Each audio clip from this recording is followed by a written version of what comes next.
safely say that you're using the cough as a character point as well? Hmm. Well, I'm currently using the cold for the voice. Whether or not I can maintain that voice once the cold shifts, because by the way, I've had this cold for 2 weeks now, is another matter. I think I can, but we'll see. If you've had that for But two at weeks, yeah. times, yeah, I will incorporate some cough, and I use it. I've used it in the past when I've had a cold before. When I'm, do you know, like sort of get particularly injured or something, and just you're a mess basically. It's just like start basically coughing up blood and shit, just sort of shit, you know. Yeah. Nice. Yeah. Okay, so last week, um, Soot and Urolin took a took what are called bounty, a job from the bounty board within Central City. Um, they'd been within the city for a couple of weeks, sort of got their bearings, knew what was going on, knew what the ins and outs were, earning a bit of money, and they sort of met each other during a job and decided to stick together for the time being.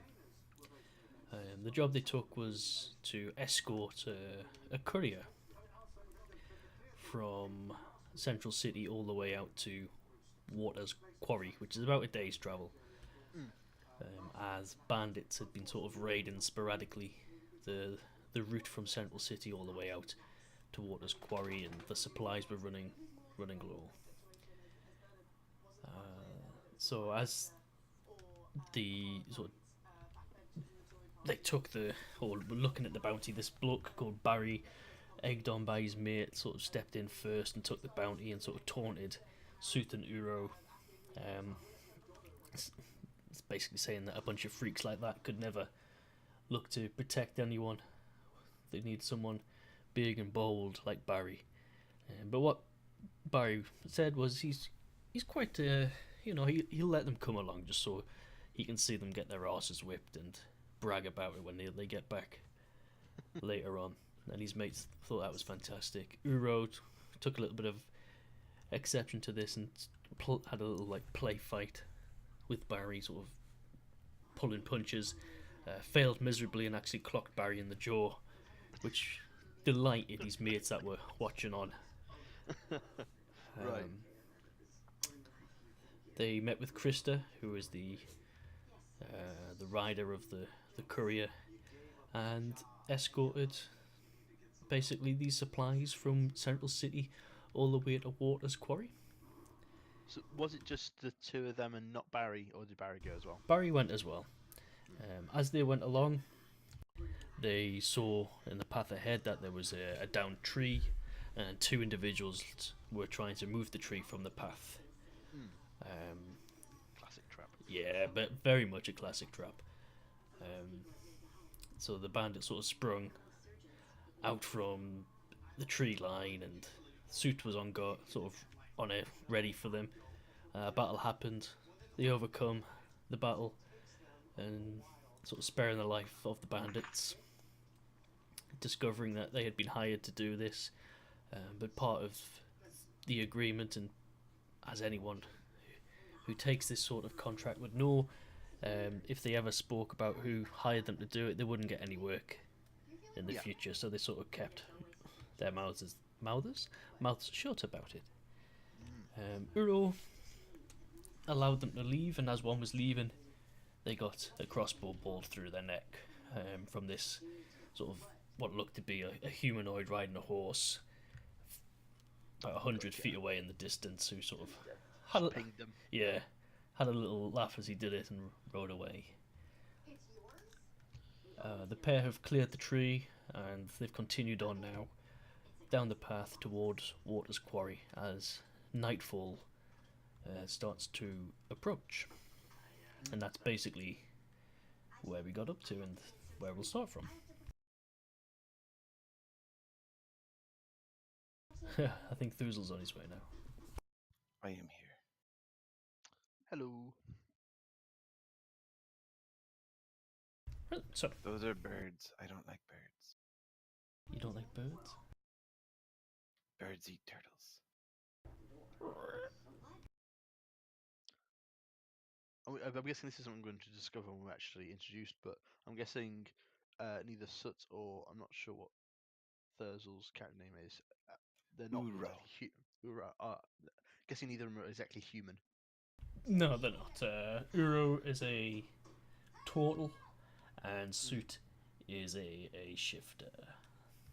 Sort of looks quite beastly, quite humanoid Yeah, yeah. in between. And they're both considered sort of freaks and alien entities, if you like, within Central City. They've drawn a bit of attention to themselves just simply by looking different. Yeah. Gotcha.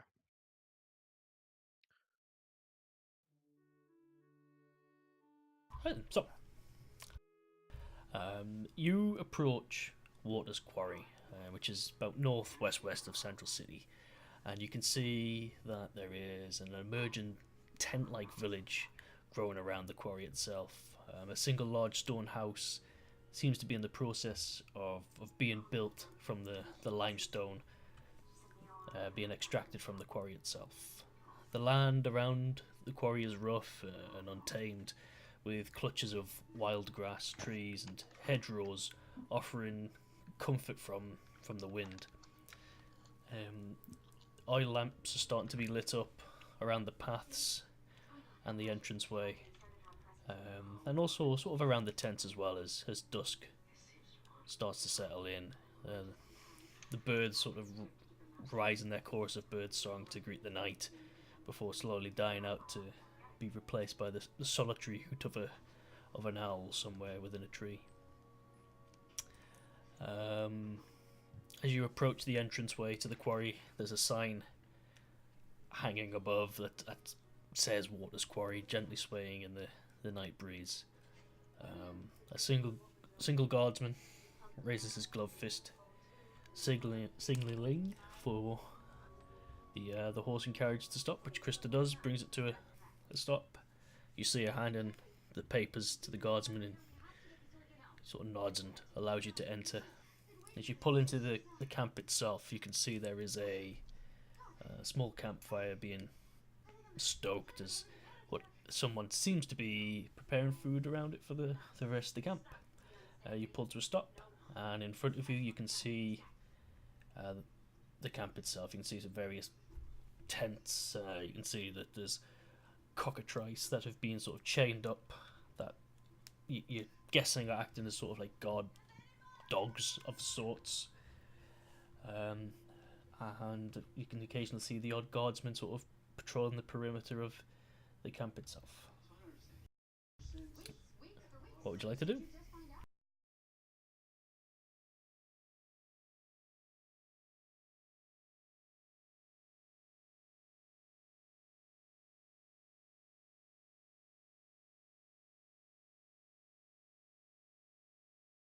Anyone?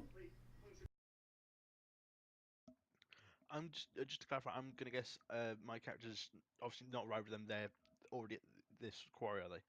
Yeah, sorry, I should have said. Yeah, your character would have been at the quarry working here for a couple of weeks or months or so, and there's a few things there you would have known, which I have forgot to quickly give you a note for, which I'll do. Yeah, so the carriage brings in, and this very powerfully built dwarf with a bald head, forked pronged grain beard that's been greased into points comes over to the cart and starts to help Krista unload it, taking the supplies away and basically greeting her as they go. Jim, you've seen the cart pull in, and you've noticed that there is this strange sort of very large humanoid shape that seems to have this round hump on its back, and almost this sort of slinking, naturally not shady, not shifty looking sort of character, but just very nimble looking humanoid Life as well. almost. Yeah, that's it. Yeah. Jim will make his way over to the car and sort of look in the back and go, "You two need a hand." I guess so. You got any priests around here? We've got a dead body that needs to be taken care of. Your dead Oh, body. yes, I forgot about that. And why exactly do the two of you have a dead body? I think Krista can say that what happened, but we got waylaid.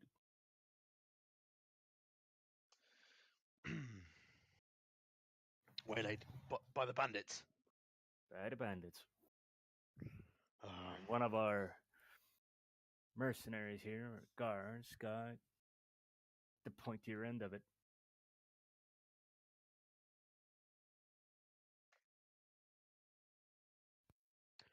I see. Well, that's unfortunate. Good to see the rest of you made it right, though. It is a bit hard to hit me. Give it a shot. I dare you. Sorry, you want me to try and hit you? Of course, give it a shot. No, sorry, but why would I try to hit you? To show how amazing I am. He's a weird one that way. Does he do this normally? So looking at Normally, I might say that way, yeah. He guys tend to be the weird one. But effective. An effective weird one. just looking at Soot's for confirmation that he actually this unusual looking creature wants him to do this, which will Jim receive any sort of nod of confirmation, or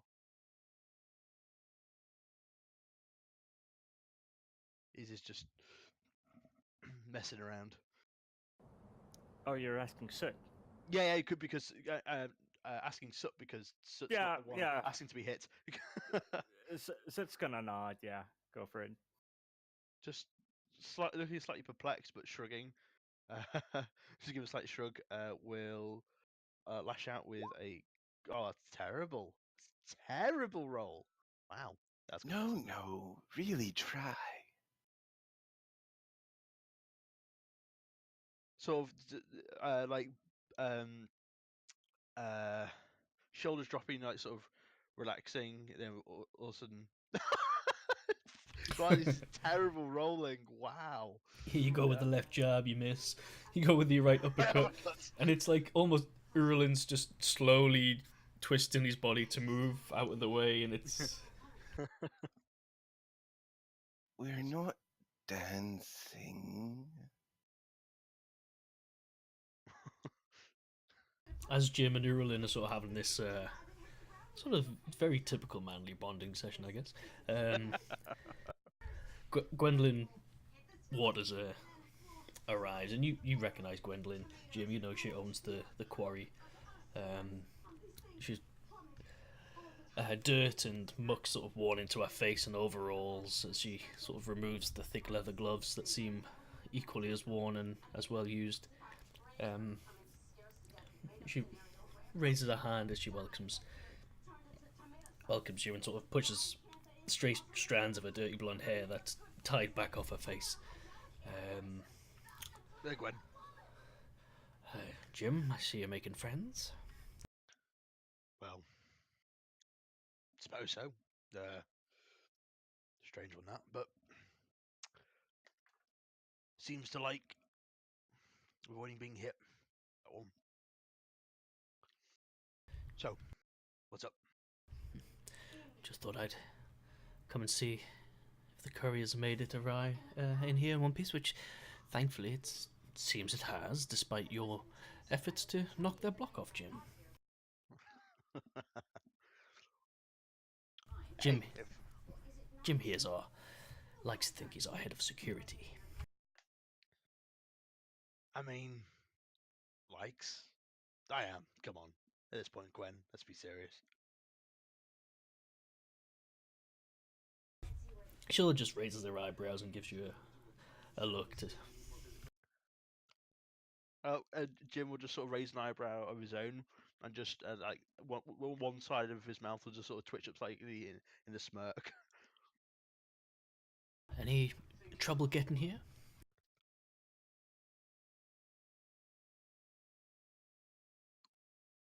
Still Nah. smirking. Jim will go, nah, I just walked up. She just flashes a arsehole smile at you. he'll return one. And what about you two? Sorry, sorry, I'm being rude here.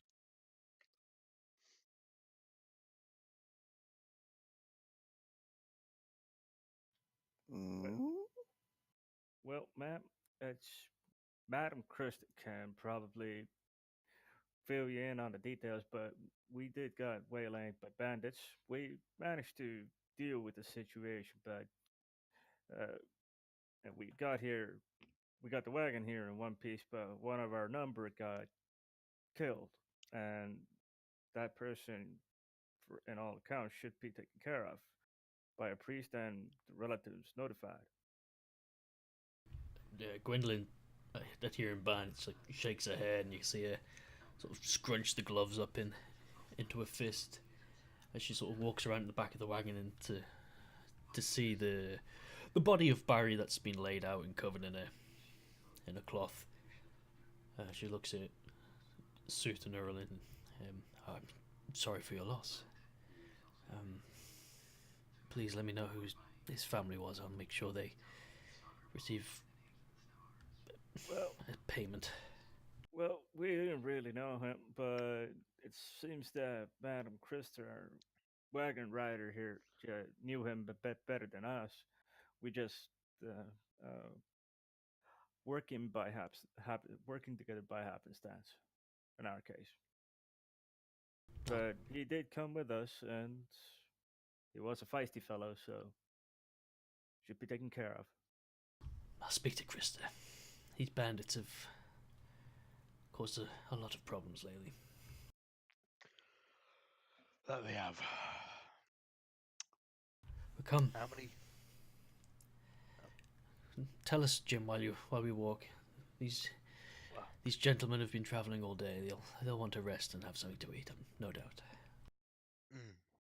Quite right. Yeah, just sort of stand aside for the two of them to sort of get off the wagon and follow Gwen. Jim will start talking as they're all walking, and just turns to them. We'll just say, "What was that count this time? How many did you get attacked by?" That was two in a row, two on the road, one on the north side of the road that's free. Then one came out from the south, so four plus an unknown rider that dispatched one of them.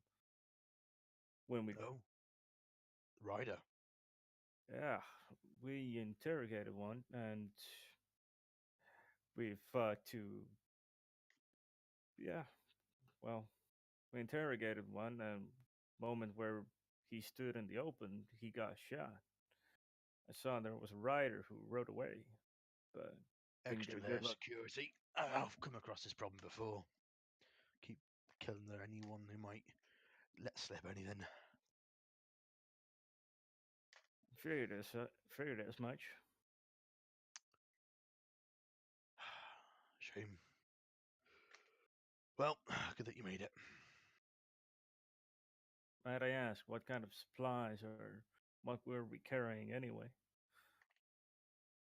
Oh, just food, equipment, clothing, and the monthly wages. So you've done a good job.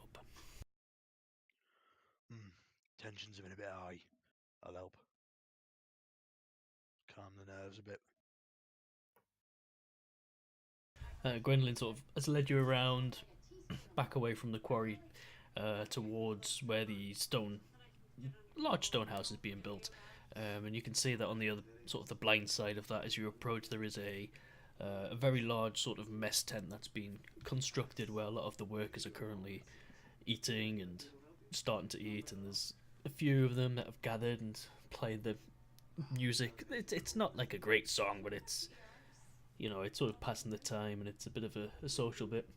And she just nods and goes, "Please help yourself."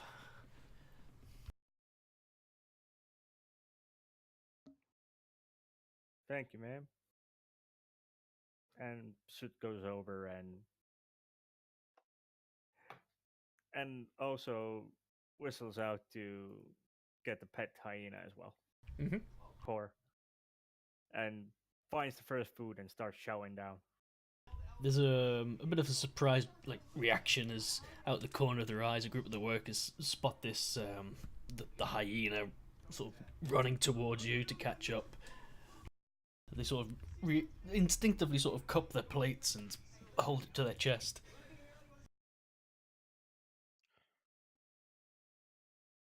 That yours? That'd be mine. The first beast.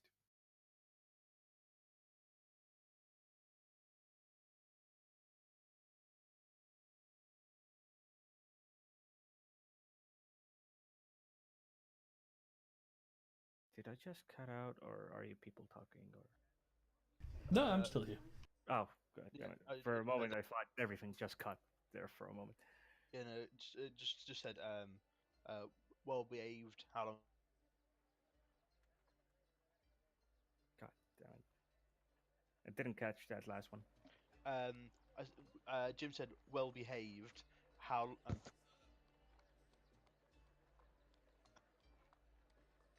Well behaved and how? Yes, quite well behaved for a beast. We've never seen one of those before. Ah, okay. Weird. Discord is cutting some of my Is it? voice. Yeah, some of it. Wait, I'll just.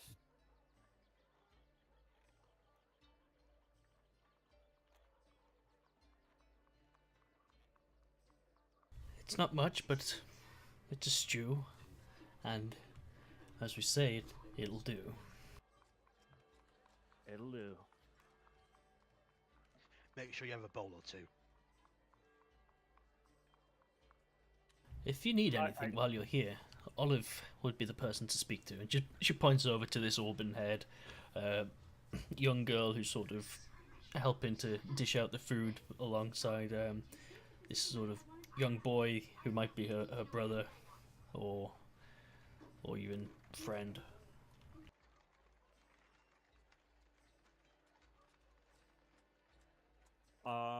Suit gives out a mischievous grin and asks, "Is would any kind of well-seasoned beverage be among the offerings?" Well, certainly some sort of well-seasoned beverage, yes. And she sort of points over to this keg that you can see where it's just freshly being popped open by the same dwarf that was helping Chris to sort of unlock or unload even the crate. As you watch it sort of pour into his mug, it looks very muddy, very watery, but the dwarf takes a drink and you can see people are starting to head that way to get a drink themselves. Well, Soot and the hyena joined the line and joined the line for food. Basically, the idea is get food in and then later on deal with business because you can't deal with business in an empty stomach. No, sir. Wise man.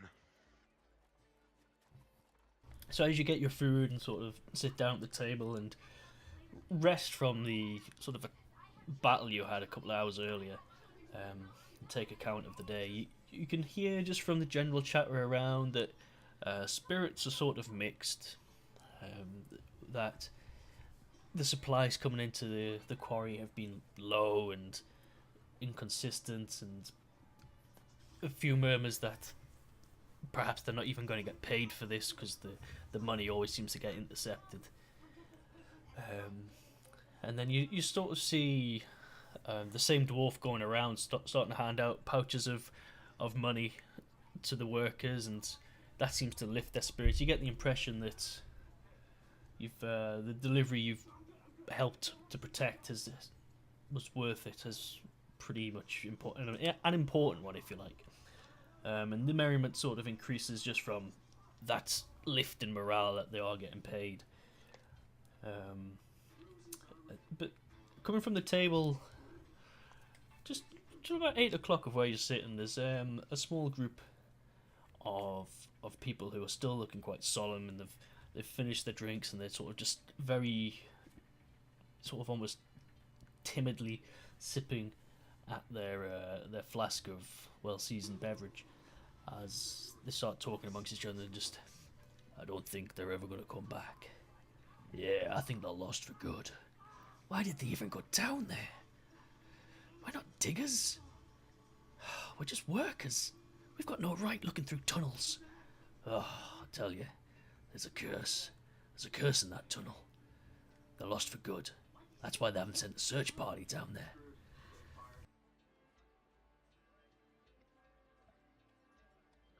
Jim just starts. He's just shaking his head, sort of a slight look of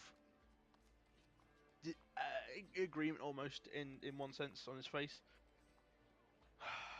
Doesn't actually say anything. He just sort of hears it, shakes his head, and sort of settles down to some food.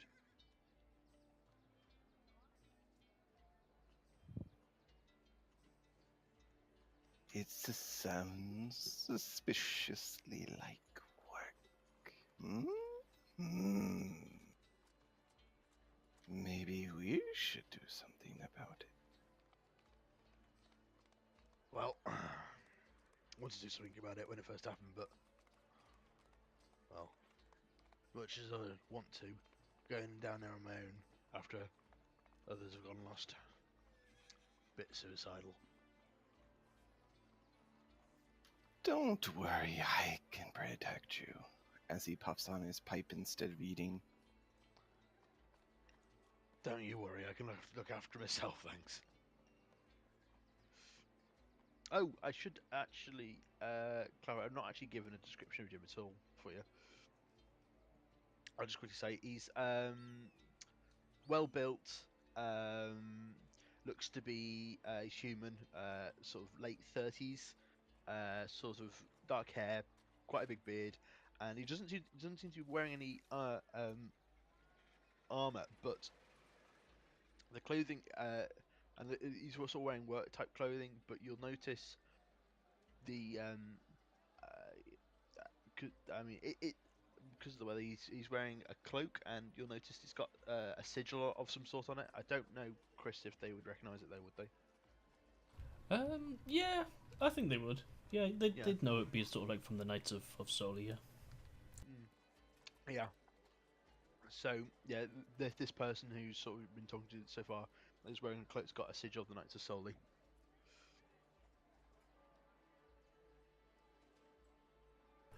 Soot, why don't you describe your character as well? We'll take this moment to do that.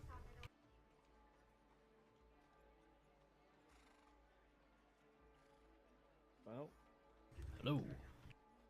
Soot-wise, the dude with, I'm gonna put it on Discord, pretty much looks like that. Okay. You can't really actually put an age to it because you're probably not that well versed in hair age, because I'm somewhat beastly. If you look at if you look at the hyena on the ground and me, we have a similar feeling to it. I would have a similar feeling to it. Right. Okay. And the clothes themselves are well worn, well traveled.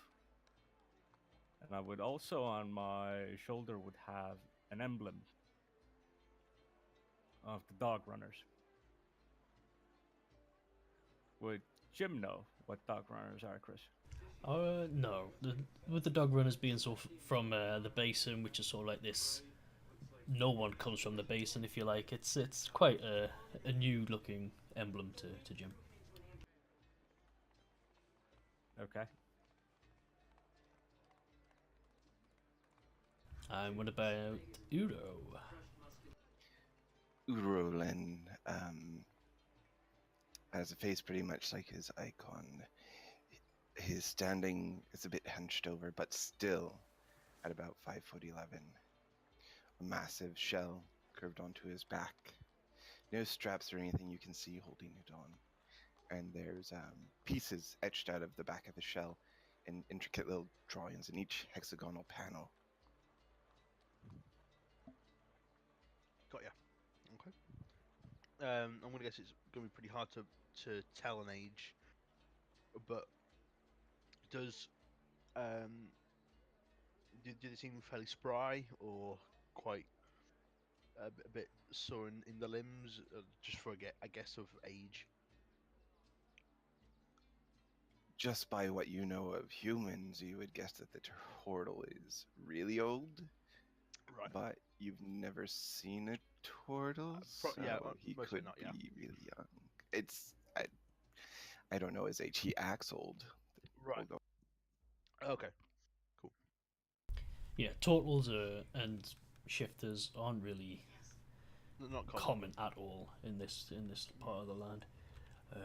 One thing to say about it, if you look at Soot and you think about animals with hairs and people with hair, he at least doesn't seem to have any gray hairs. Okay. That's probably the most a person can guess. You think you see a gray hair for Uro, but then you remember that he doesn't have hair. Hold on. A wig. Cool. Okay. As you're sort of talking about the tunnel, Krista, who was sort of the rider, the courier, joins you at the table and sits down. Oh, well, I think we got here just in time with all of those supplies. You have done a good thing.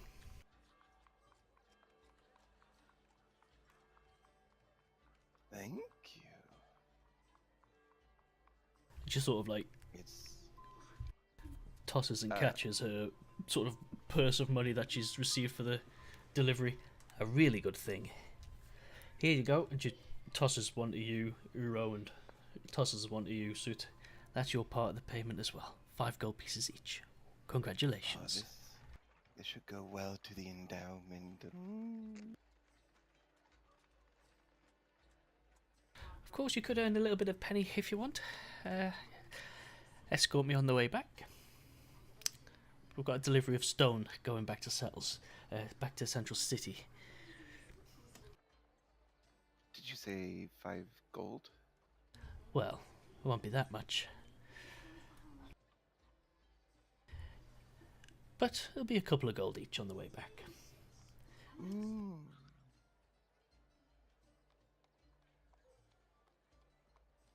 Well, suit yourself. There'll be other people, no doubt, who will want to escort me on the way back.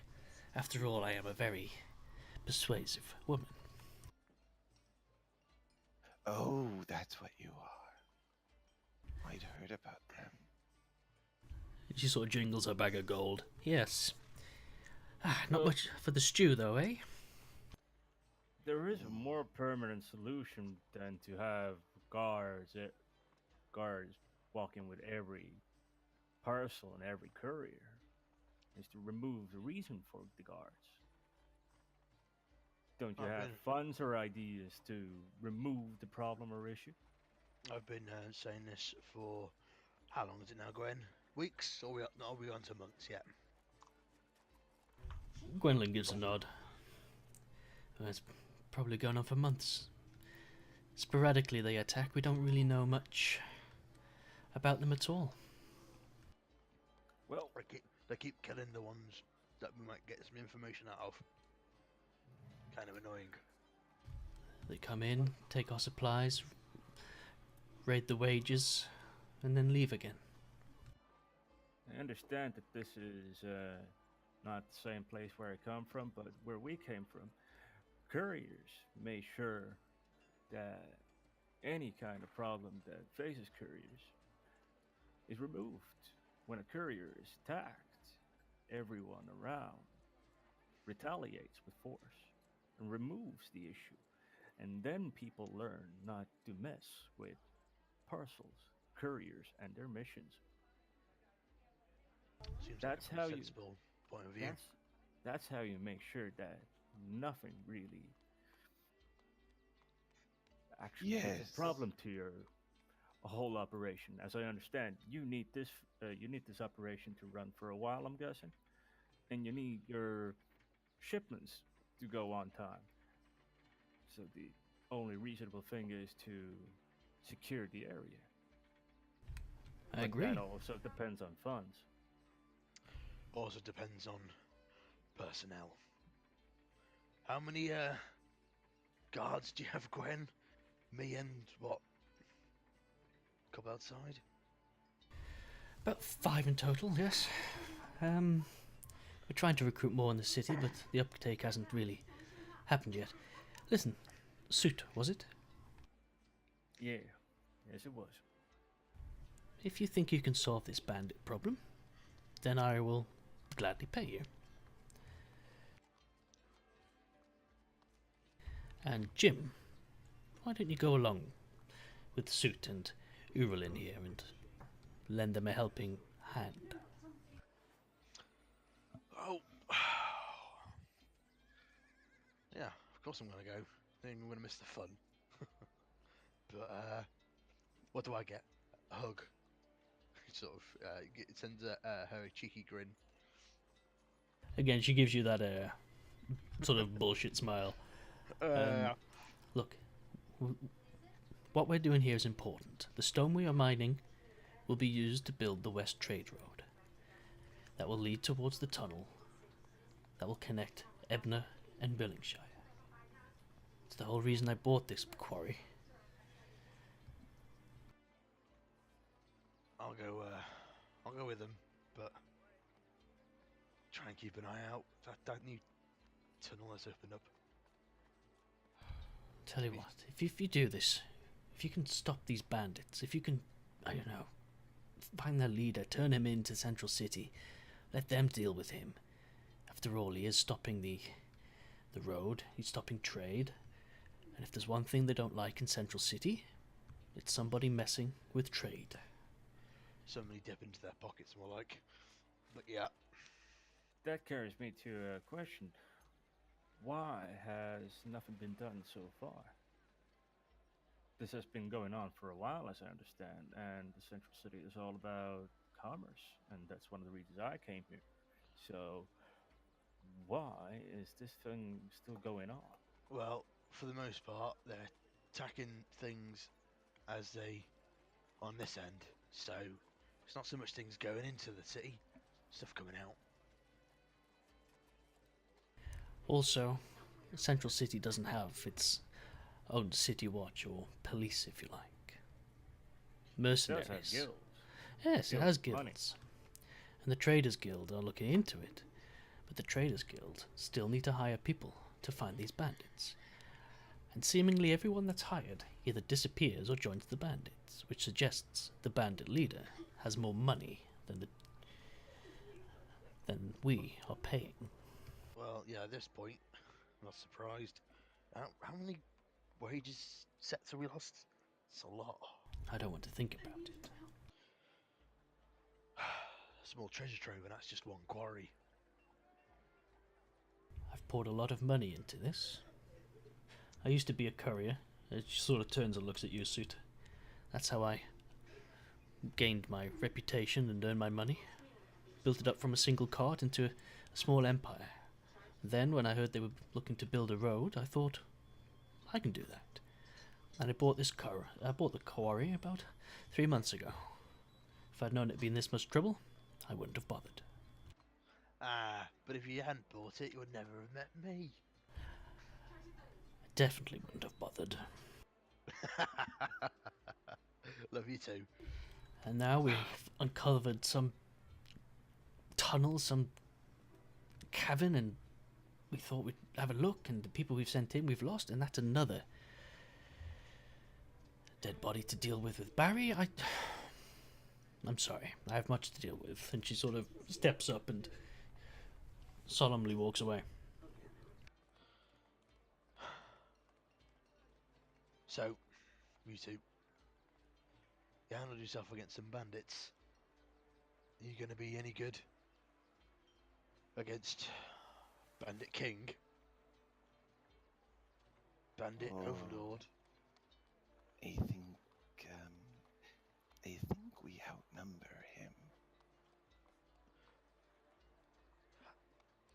If you just mean the Bandit King himself, herself, whoever, then you're not wrong. If you're talking about all the bandits, then, did you go to school by any chance? No, but I ate a few. Sorry, repeat that? It sounded like you said you ate a few. Yes, I've eaten a few schools now and then again. He just takes a moment and just starts chuckling. Well, I think we can do this. Oh no, we're doing this. As long as you're up for it, we're doing this. This has been going on far too fucking long. And if there's one thing the Knights of Soul are going to make sure, people are safe. And Jim's just going to stand up and crack his back.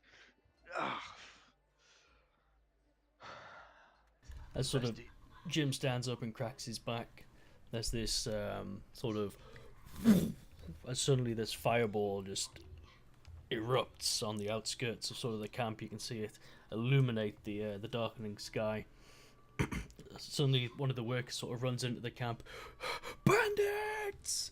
And you suddenly hear the alarm bells are starting to clang. The workers sort of scatter from where they are, leaving their unfinished food and drink. The music suddenly stops as sort of they upturn the tables to create little shields for themselves, to sort of arm themselves with whatever they have at hand. The few guardsmen that Jim mentioned earlier have sort of started to form a protective shell around the mess hut itself. Jim, after chatting for fuck's sake, just turns to the guards and everyone grouping together and says, "Don't say Zoot clumped! If they've got fireballs, you're fucked!" And then it's going to turn to what's your character's name again? Sorry. Uro. We'll turn to Soot and Uro and go, "Time to put the money where your mouth is. Come on, let's have them." Then Jim's just going to sprint out. Okay. As you leave the mess tent in the middle and sort of past the guards, and roll a perception check for me, please. It will be with disadvantage as the darkness is coming in and all you've got is sort of oil lamps lighting the way. 6. Alright. So you sort of scan to see where the bandits are and you can't really make them out, but all of a sudden this noise sort of, you hear it as this arrow sort of lodges itself into the side of the support beam for the mess tent. So looking at the angle of the arrow, we'll look at that and then look back in the direction to try and figure out where that exactly came from and use that as a guide. Yeah, you can now sort of see as your eyes adjust to the dark that there's a single bandit sort of slowly starting to reload what appears to be sort of his longbow. Yeah, just looking back, are Uro and Soot following? So it's following. Yep. Yeah. Bow out. Yeah, Jim's just trying to see because obviously doesn't want to get glomped, but that one. How far away is that one? That fired the shot? He's about 40 foot away. Yeah, we'll start running towards him. Unless trying to keep eyes on the swivel there in case there's someone else closer or someone else about to do something else. We'll hedge for that bandit. Okay, yeah, he's the only one you can see at this time. Yeah. Okay, so we'll roll for initiative. Cool.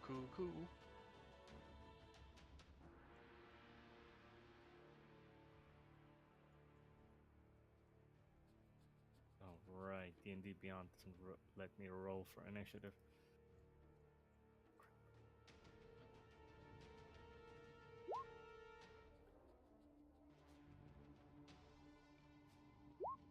Jim's ready.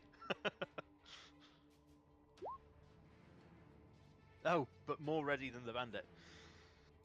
That kind of works out because he's just had his go.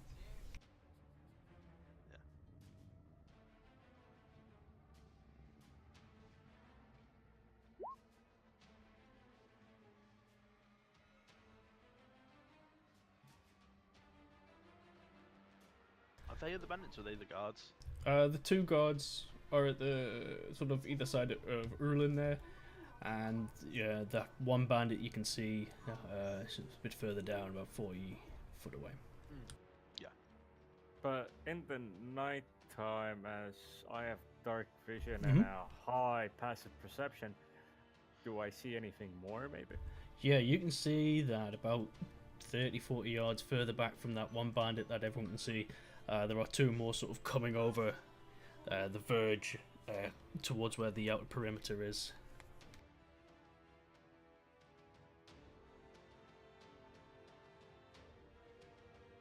Just coming outside, Jim will quickly bellow out to everyone near shot. Anyone got eyes on the mage? I don't know if anyone actually responds, but we'll bellow that out.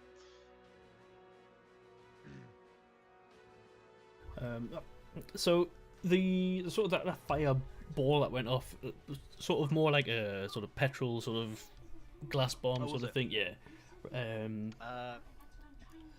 So that went off. So it looks like someone might have some sort of alchemical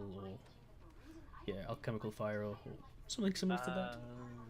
Okay, you probably wouldn't shut that then. So Urolin, Jogo.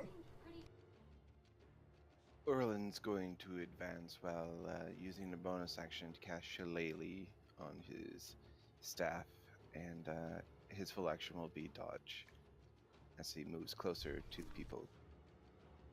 Okay.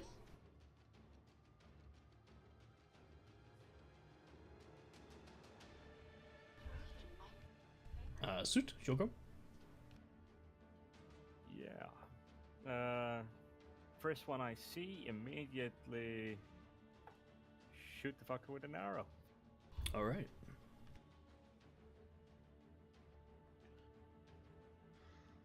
Action, short bow.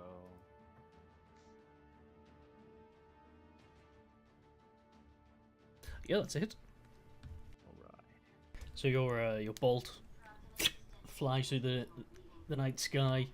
It sort of glistens a little bit as it pierces through the burning fire as it strikes into the bandit. Yay! He lets out this as it strikes into sort of the joint in between his arm and his chest. You could almost call that a shoulder joint. Jim, Joel? Yeah, Jim will, so reaching back, will slide on a pair of like dark steel knuckle dusters, and will then use, we'll move 30 feet, and then we'll use an action to dash to get right into melee range, but that'll be all I can do. Actually, hold on. I couldn't see them anyway, so yeah, that's fine. Yeah, don't worry about that. That's just me messing up the turn order. Yeah, so you do that. You run towards the bandit. But yeah, I can't actually hit though because it's action to dash. Cool, and it is that bandit's go. As he sees you sort of running towards him, he quickly panics, throws down his longbow, and just pulls out this little sort of pocket dagger that was wrestled by his side as he tries to stab out blindly at you.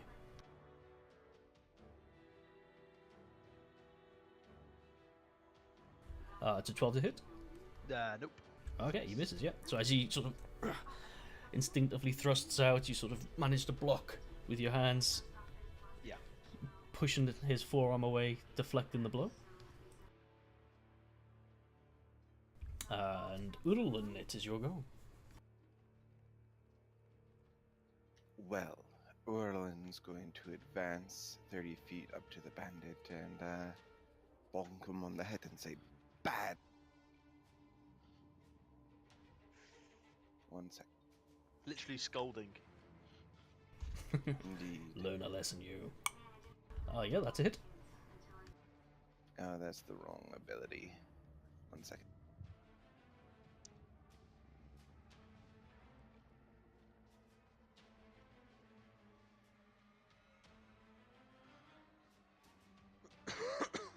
Yep. So as you clonk him on the head with your staff, there's just this sort of as it right on the crown. That's out as he sort of collapses in front of you and Jim, unconscious. Ah. Nice.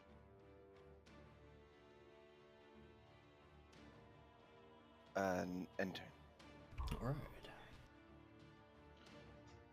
Soot, what would you like to do?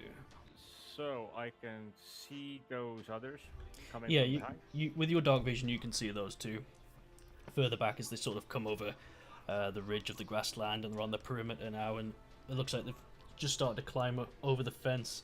Those two dressed in leather armor, looks like they've were sort of running fast as they can, sort of with these horrible looking scimitars in their hand.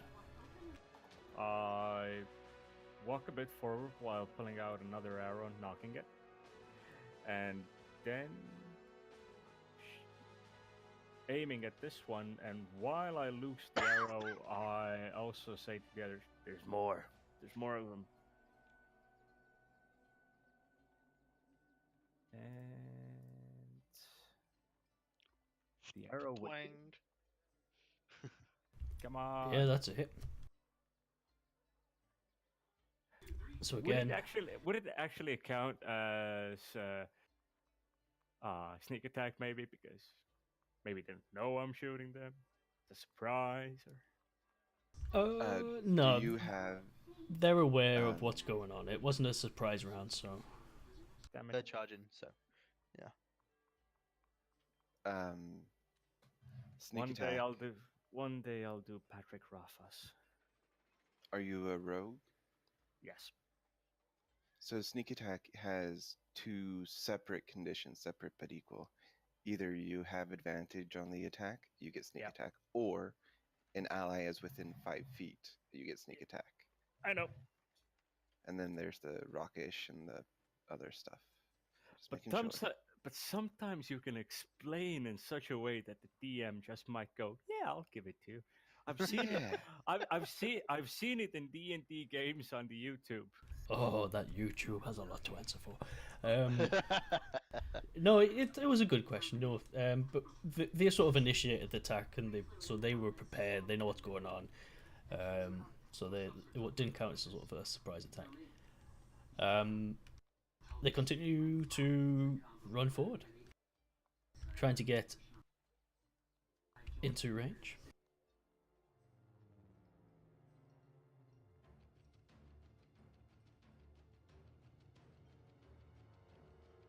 Doom, doom, doom.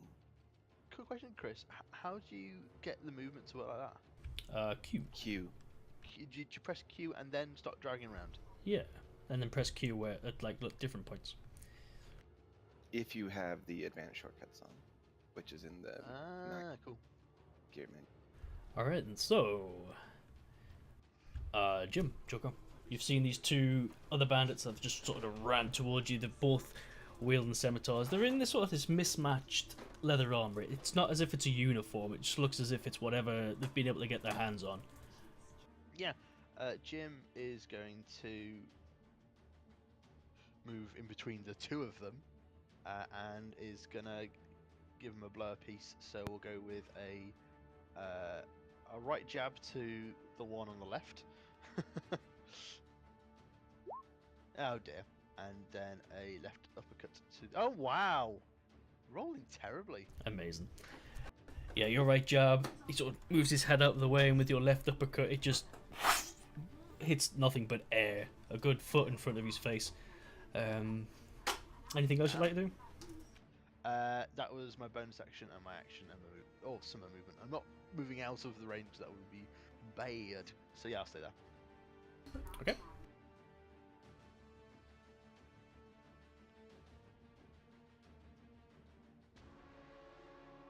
Okay, Urolin, it is now your go again. Uro will move 15 feet up and attack the one in front of him, trying to bring his quarterstaff down really hard on him. Oh, Nice. Ah, Sad. Yep. that's 2 ones you rolled there. Wow. Oh, that's rubbish. Yeah. So as you sort of lumber forward, very relaxed with you just attack with your quarterstaff again, smashing this bandit right on the crown of the head. There's this satisfying as it hits the guy's head, though. There we go. He's still standing, but he's looking a little bit confused. Woozy. I'll scold him a little bit as a bonus action, and that ends my turn. Bonus action to scold. Yeah, he's looking pretty much sort of unconscious on his feet, almost, if you like. He's very wobbly.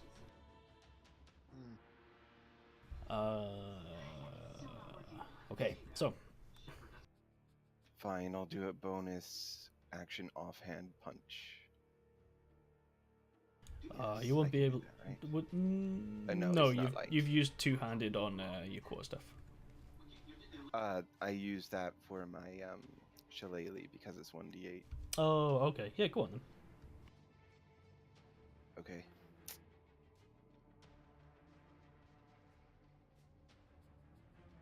Oh, it doesn't roll the claws. Okay. +2.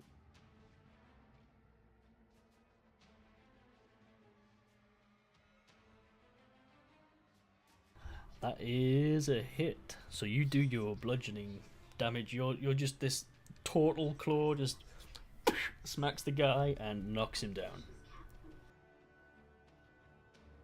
Ah, much better. And that's how you scold somebody, with corporal punishment.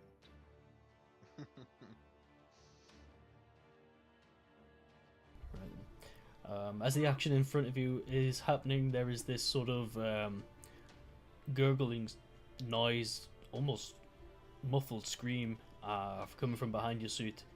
As you look behind, you can see that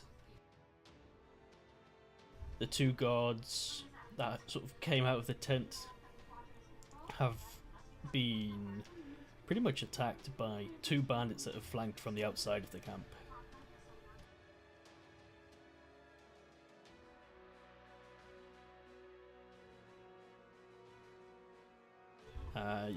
They fall forward unconscious, sort of holding their throats. With your dark vision, you can see that the blood's starting to seep through their fingers.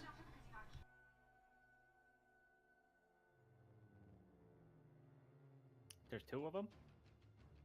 Yeah, it was like pretty much a coordinated attack. The turn order's just disappeared. Alright, I'll bring it back up.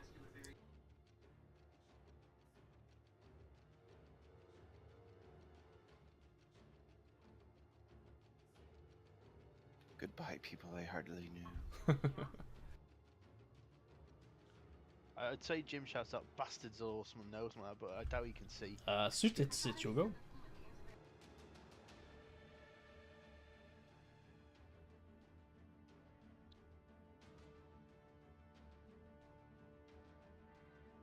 Soot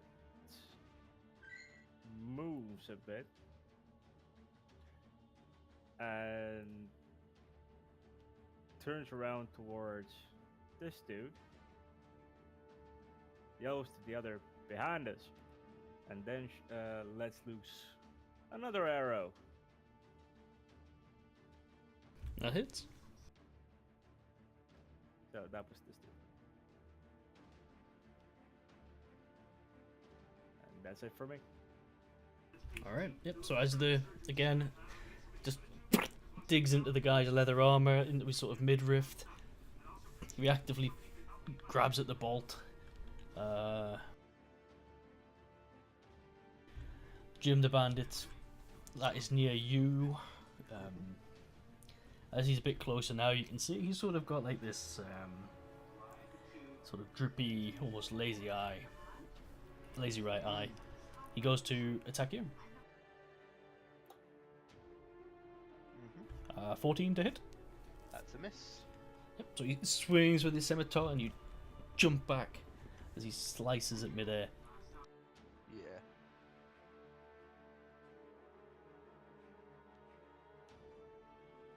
Yeah. Jim, you'll go. Yeah, against just the one who's just lashed out, will respond with a right jab. What the hell am I rolling? It always happens. They always pick one person to give bad rolls to. I know, and then there we go. Hey. Yeah, you go with your right jab, and the bandit sort of dodges out of the way, but he leans straight into your left hook with, as you follow around with that one. And you can see it sort of rocked his skull a little bit. So the head snaps back a bit, yeah. Yeah. And then hearing something going on behind, Jim will shift, or just sort of go there so he can sort of one eye up and then. Is it lit over here? Yeah, So- you can see what's happening over there. That's where the lamps are, and you can see that they've sort of emerged from the shadows and coordinate their attack against the guards at the same time. Jim doesn't make any noise, but he just there's like this dark look of anger and a tightening of the jaws as like these. Well, I mean, they may have been guards, but they're probably fairly fresh, to be honest, aren't they? Well, you would have known them. You've been there for a couple of months. Everyone knows each other, so it's a tight, well-knit group of people who are working on this quarry. Yeah. I mean, because the guards, but these are like bandits who regularly go around killing people. Is probably not necessarily used to this, except for the attacks and yeah. So it's just like bastards, and that's everything Jim can do though. Okay. Urolin, you'll go. Uro will just meander up to this new guy that the boxer is going.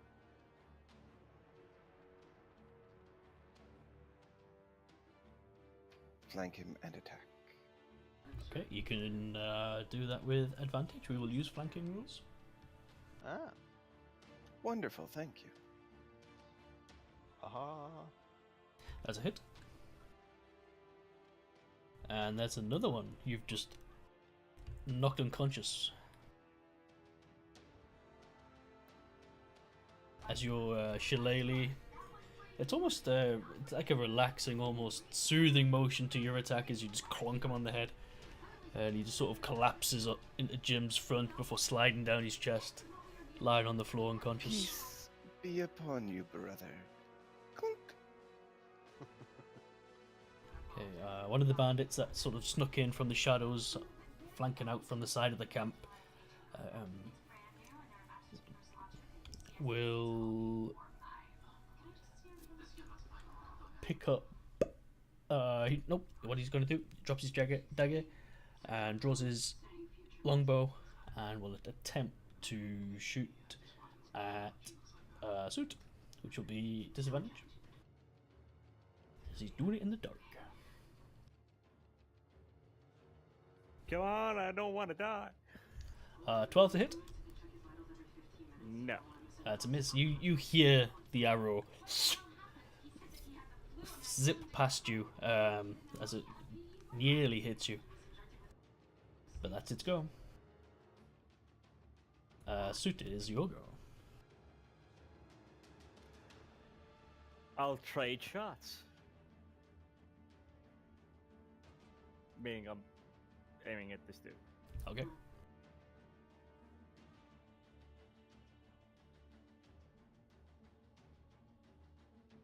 Yeah, that's a hit.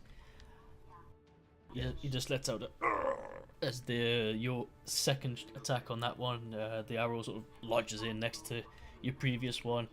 He takes a few steps backwards before just collapsing on his back, clutching at his stomach where the two arrows are lodged in. Is there anything directly nearby that would be like a chest-high wall between me and the other guy who shot at me? Not at the moment. You're pretty much out in the open. You've left the mess tent. The ground around here has been flattened through constant use. There's no sort of supply crates in this area, and the wall of the stone house is sort of off to your left at 9 o'clock, about 40-50 feet away. So there's no sort of natural cover you could take. It's pretty much like a sort of a gathering place that people would come to. So what would you like to do? Oh, crap.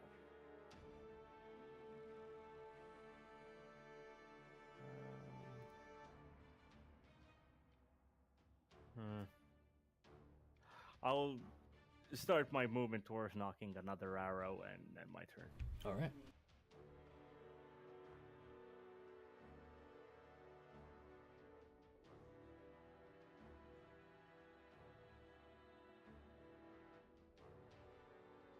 So it is Jim. It's your go.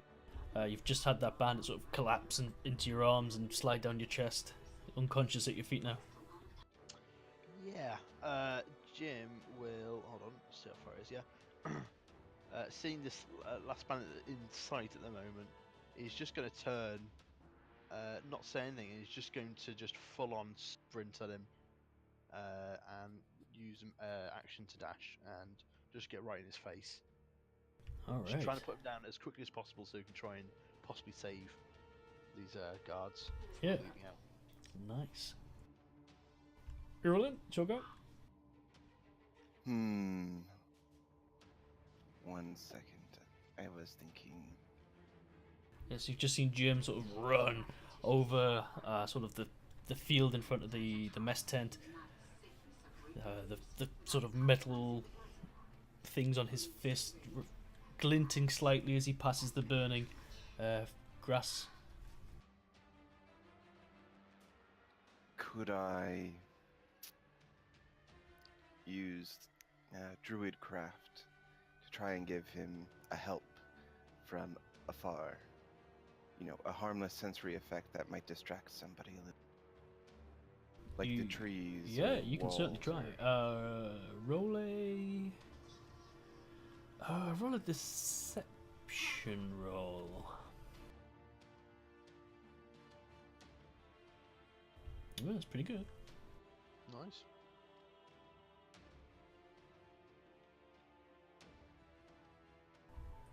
Okay, you get the impression that even though you sort of make this loud sort of rustle in the trees and as if something large was coming out of it, the bandit itself doesn't seem to be buying into it, doesn't seem to be phased. He sort of got a 19 on his wisdom saving throw. And he's too focused in the battle of this moment. Urolin will shout poison, and that will end his. Okay, alright, Jim the bandit in front of you. He throws down the longbow, seeing you sort of running at him. He seems a little bit taken back that you've taken this direct attack. He too pulls out that pocket dagger and will attempt to just shiv you with it.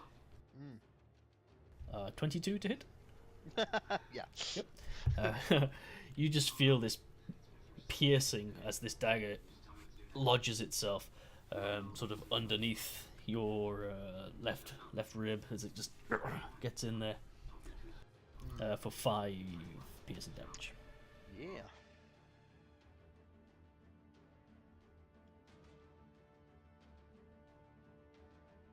And then you'll lose bonus to try and sort of just...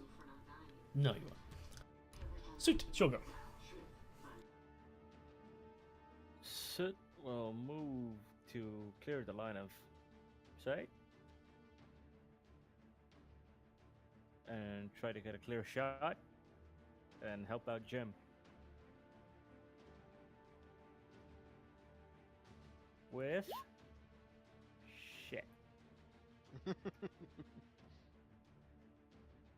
Oh yeah, that's a miss. Oh, Making sure you don't hit Jim and sort of trying to aim for the bandit. Your shot sort of curves away from them almost as it sort of just lodges itself into the darkness beyond the mess tent. And can I look around for any more dangers? I say that would be an action Okay. to actively look. Yeah. But is my passive high enough to notice anything else? At this moment, no.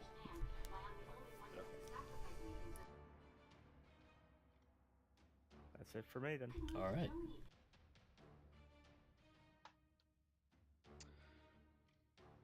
Jim is going to just like drop an elbow to knock the blade down and out, and then respond with a right uppercut and a left hook, which is goddamn. The right uppercut hits with so much force that it sort of knocks the bandit's head out of line with your left hook. But yeah, you do manage to clock him one with that right uppercut. And then we'll shift around to here, just trying to also just see if both this guard and that guard, if they're still alive, and also the state of everyone in the tent. Okay. You'll not be able to check on the guard's condition right now because you've taken your action, so it would cost an action to check on their status. Yeah. Just to, I mean, if anything obvious was to come up, just Yeah.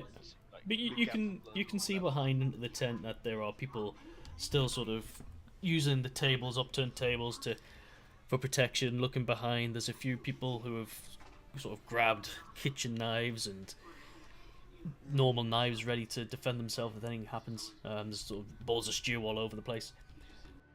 Yeah. Urolin, it is your go. Urolin will shamble towards the scuffling sounds and strike out with his. As you go to hit with your shillelagh, you unfortunately miss. The bandit sort of just clatters off, almost ineffectively off his leather armor. And that ends me. Okay. This bandit here will attempt to go for you again, Jim.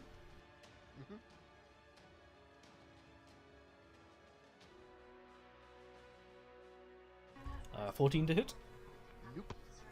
Nope, that misses. So as he goes again with the dagger again, you sort of cross your arms down in a defensive stance, sort of catching the thrust of his attack.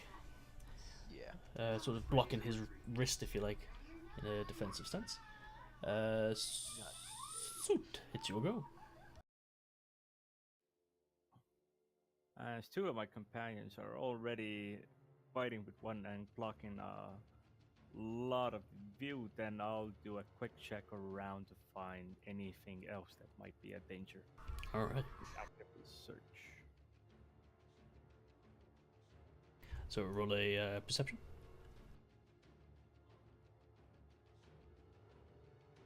For the love of. As you are looking around to see if there's any other sort of bandits on the horizon, you don't see anything at first, but then your eye sort of, as you move past a certain point, your eye sort of sees something on the outer edge, and you snap back to see that there is another bandit sneaking forward. He rolled really poorly on his stealth. Oh, I just thought some, I don't know, a piece of something got into my eye. So you can see that there is another bandit sort of sneaking, as best as he thinks he is, sort of towards the camp in the night sky. Does the bandit notice me there? He knows where. He can sort of see you because you're illuminated briefly by the oil lamps of the mess tent. No, you only had a short rest on the cart itself.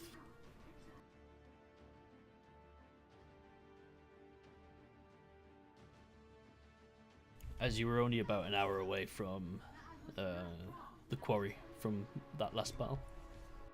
Mhm. Alright then. It's actually that bandit's go.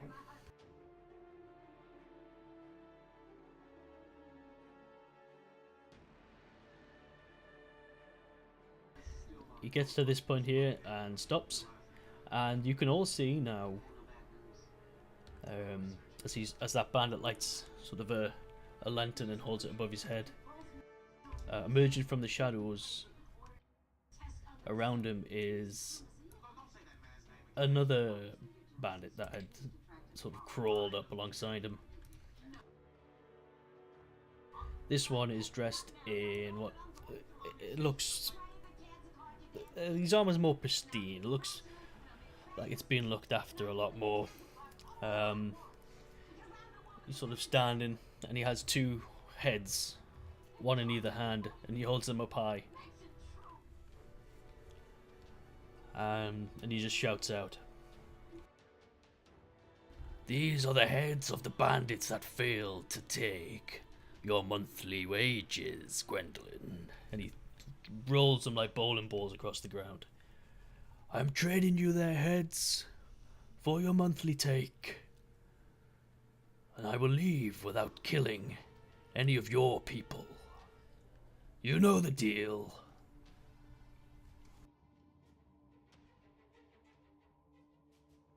Jim, it's your go. So I sort of drifting back across to this that fucker. Was just going to just lash out with a left jab. Does the 12 hit? Yes, it does. Does that knock him down? Yeah, or that is knocks it him still right out. Yeah, I'm just picturing him just sort of just slightly distracted. Just this left jab just catches him on the temple, and we'll just turn, and we'll just so let's mark this out. Oh, okay, that's a mess. No, never mind.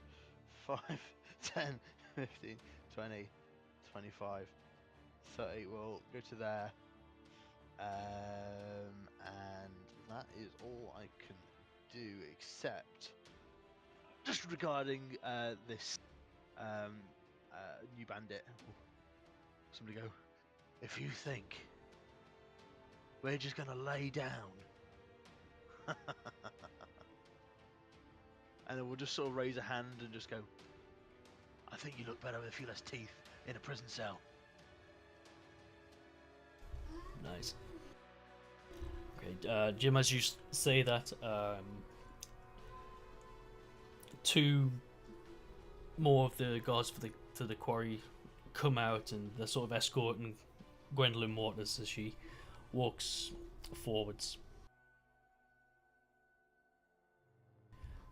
Jim, stand down. We're not giving up again. If we just keep doing that, they're gonna keep coming again and again, and more are gonna die. This ends here.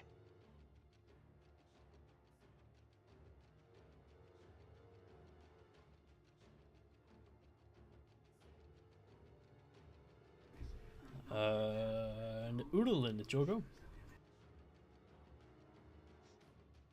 Urolin is going to make a mad dash.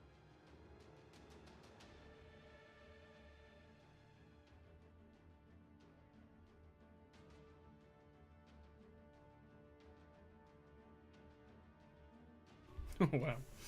Stay where you are. It's the police. I heard that from a tabaxi once. Is it funny? I didn't think so. I just needed to tell. The bandit, Okay. the bandit who rolled their heads, sort of looking at you in disgust. He's sort of craning his neck back almost. Soot, it's your go.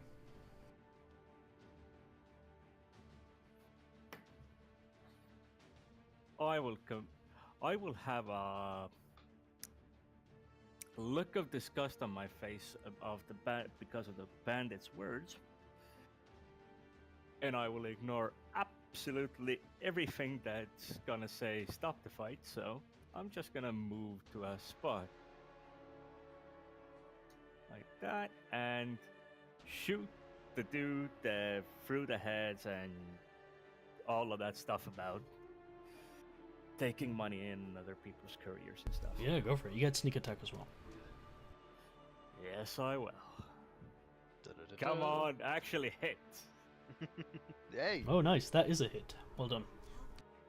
Plus 1d6. That would be 11 in total. All right.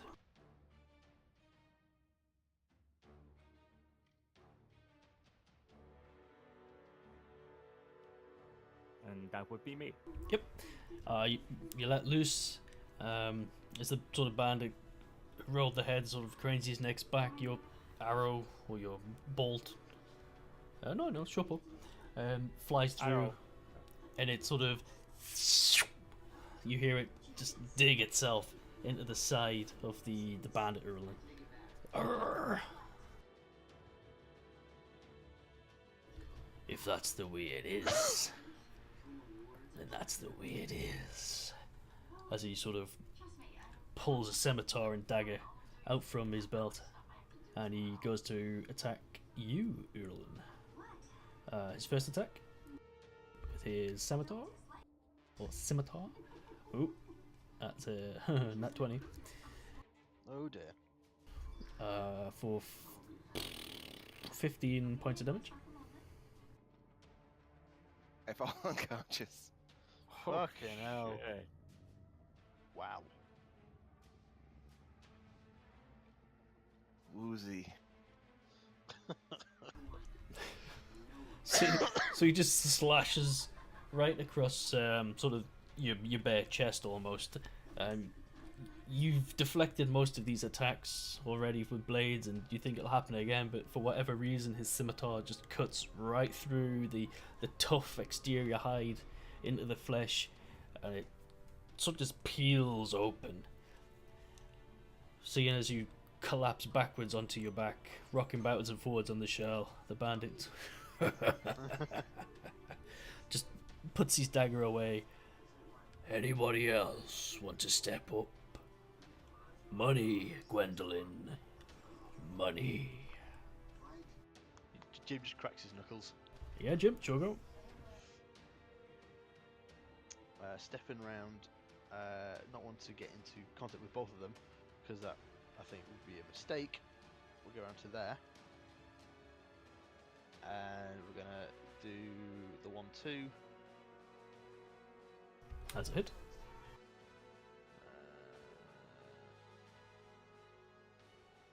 And that's a hit. Yeah. So just going to knock him a couple of times, trying to knock out as many teeth as possible, and just sort of uncertain of the specific biology of a turtle, just sort of obviously not looking particularly great. Just is going to flash a look towards Gwendolyn and then down to Uro, as if like a sort of help. Yeah. Yeah, so you run across the grass, keeping your foot, and you hurdle over the prone body of Urolin, and just almost as you land, you just clock him with that 1-2 right jab, left hook, and he's standing his ground. He's quite solid, but you do get the impression you've rattled him a little bit.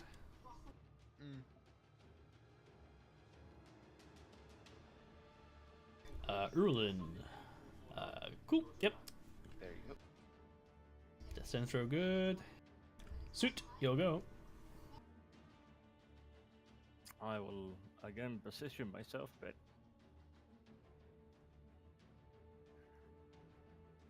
yell to Gwendolyn, bit of help maybe, and then shoot the big bastard again.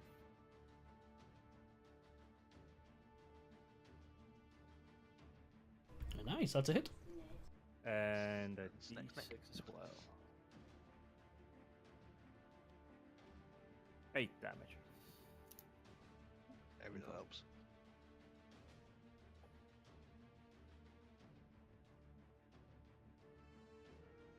Gwendolyn, as you say, for a little bit of help, the help is I give him what I have. and they'll go away until next time. One of the guards sort of looks at her and goes, "No, not this time." And he sort of breaks the protection next to her and runs out as far as he can.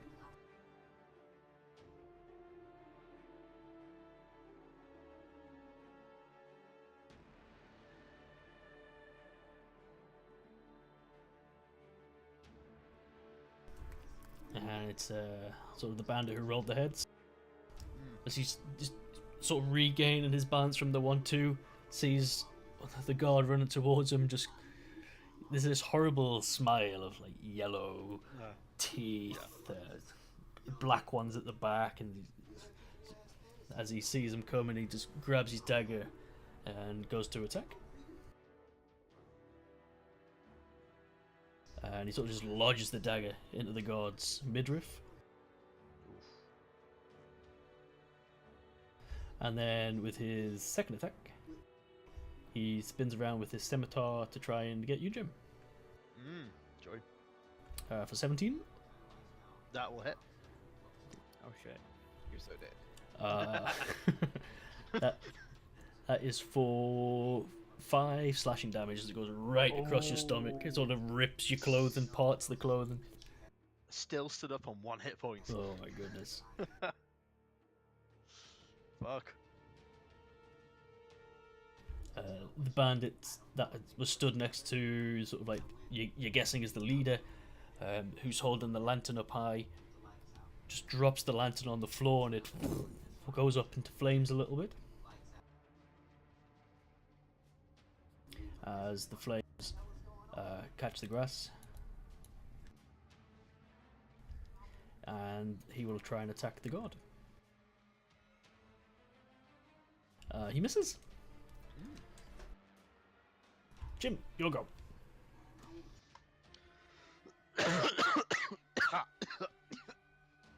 It's big slash across. That's that 1 hit point there. Yeah. We'll just look to him and flashing a look to her on the floor. We'll turn to Gwen again and say, "Get him out of here!" And we'll go for the right uppercut. Oh, that's a good hit. And a left hook. Is that going to be a miss? Left hook misses, yeah. Yeah. But the right uppercut, you just... and that smile he had, bearing those horrible yellow and black teeth, you see, as you smash into his jaw with the uppercut, that there's this horrible grinding of enamel as it cracks. The rotten molars at the back of his mouth. Lovely. And you can smell this horrible rotten teeth smell just burst out of his mouth. You've just gone the wrong side of the night of solely. You're gonna regret it. Urolin, death saving throw, please. Aye. Oh, 1 and 1. A 1 and 1, right? Yeah. Soot, you'll go. Another arrow.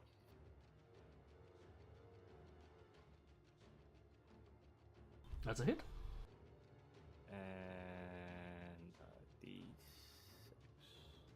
That's a 9 in total. Gosh damn, first level. Nothing really much else to do. I think you were like 50 XP short of leveling up as well. Your arrow goes through the night sky and sort of just lodges itself into the collarbone region of the bandit leader. He instinctively sort of grabs at that area, just snaps the arrow, throws it in the ground. And he goes, "So be it." As he uses disengage. Oh shit. And just confidently at pace strides away back into the blackness. Oh really? Oh, doesn't charge forward, just is running away. Oh yeah.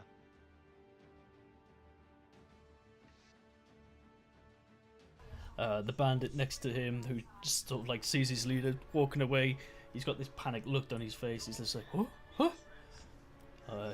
He turns as well and tries to run away,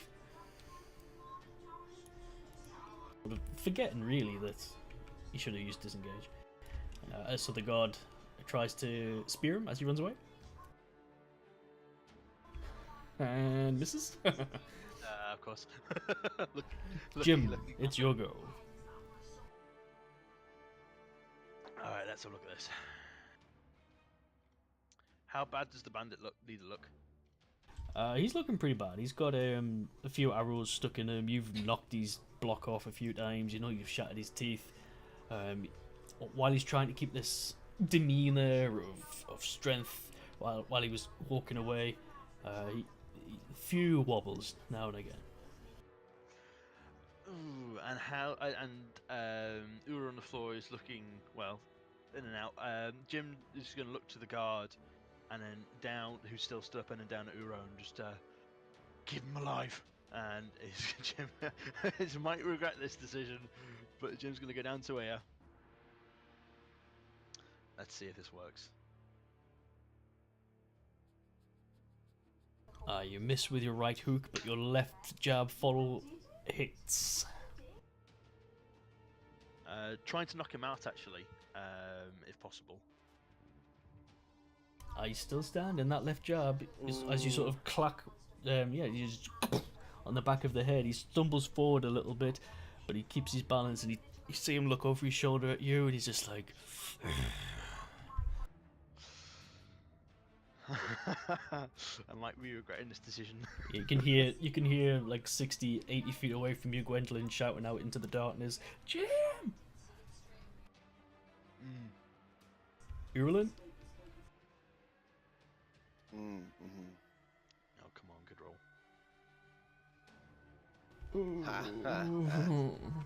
What's your roll? 4. I hide it for a reason. But luckily, it wasn't a 1, so you're not dead. Is that correct? This does bring up a house rule I was tempted to use, where you don't roll your death saves until after the combat's done. Oh, really? Yeah, and that way the people you're playing with don't know if you're alive or dead unless they stabilise you during the combat. Got ya. Takes away that sort of metagaming. He's got those death saving throws. Oh, he's succeeded on all of them. We don't have to worry about him. Yeah. Which I think is why Thuzel was hiding his rolls. Soot, you'll go.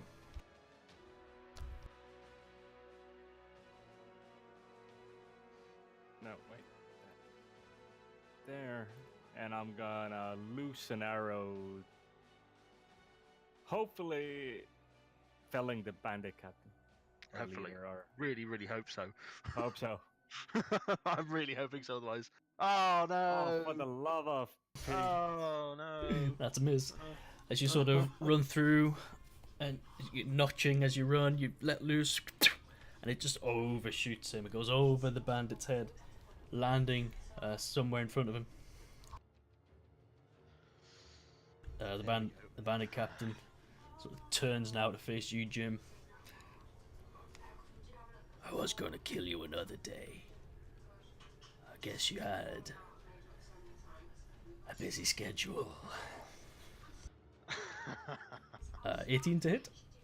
Yeah, that's it. Yeah, as he just slices with his scimitar downwards across your chest, sort of carving an X now into your... As long as it's not... If it's less than 12, I'm still You're alive. still up, it's only 4. Oh, okay, yeah. So, down. Yeah. Cool. As I thought. And then he just confidently walks back off into the night. Yeah. Almost had him. Almost had the bastard. Again, you can still hear Gwendolyn's cries into the night for begging you to leave and to come back to the camp. Jim, death saving throw, please.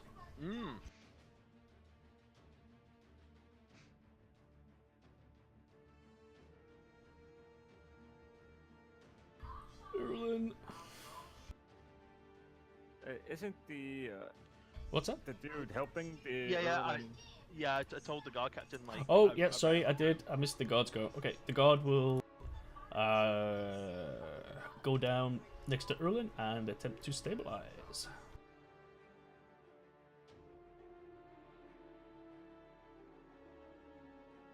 So it's a DC 10 medicine check for. It is, and he gets a 10. Yeah. Ha! Huzzah. I had already rolled a death save and I I was know. totally dead. And he's like, oh, wait.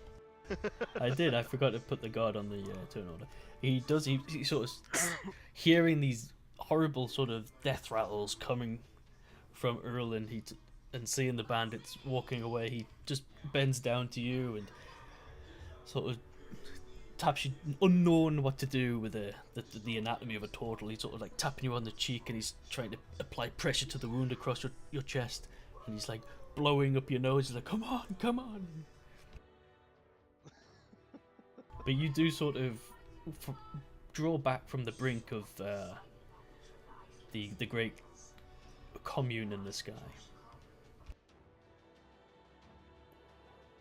Soot, your go. I am even more mad now than before. I will move up and loose an arrow, hoping to get the bastard in the back. Come on. Come on! That's a miss. No! It's meant to be like not this time. This is An 11 will Yes. miss, sadly. Guess who the recurring villain will be? yeah. There we go. And with that, the two bandits, the bandit leader and his sort of little stooge, sort of disappear into the night sky and into sort of the thickets and the trees that are just outside of the perimeter of the camp.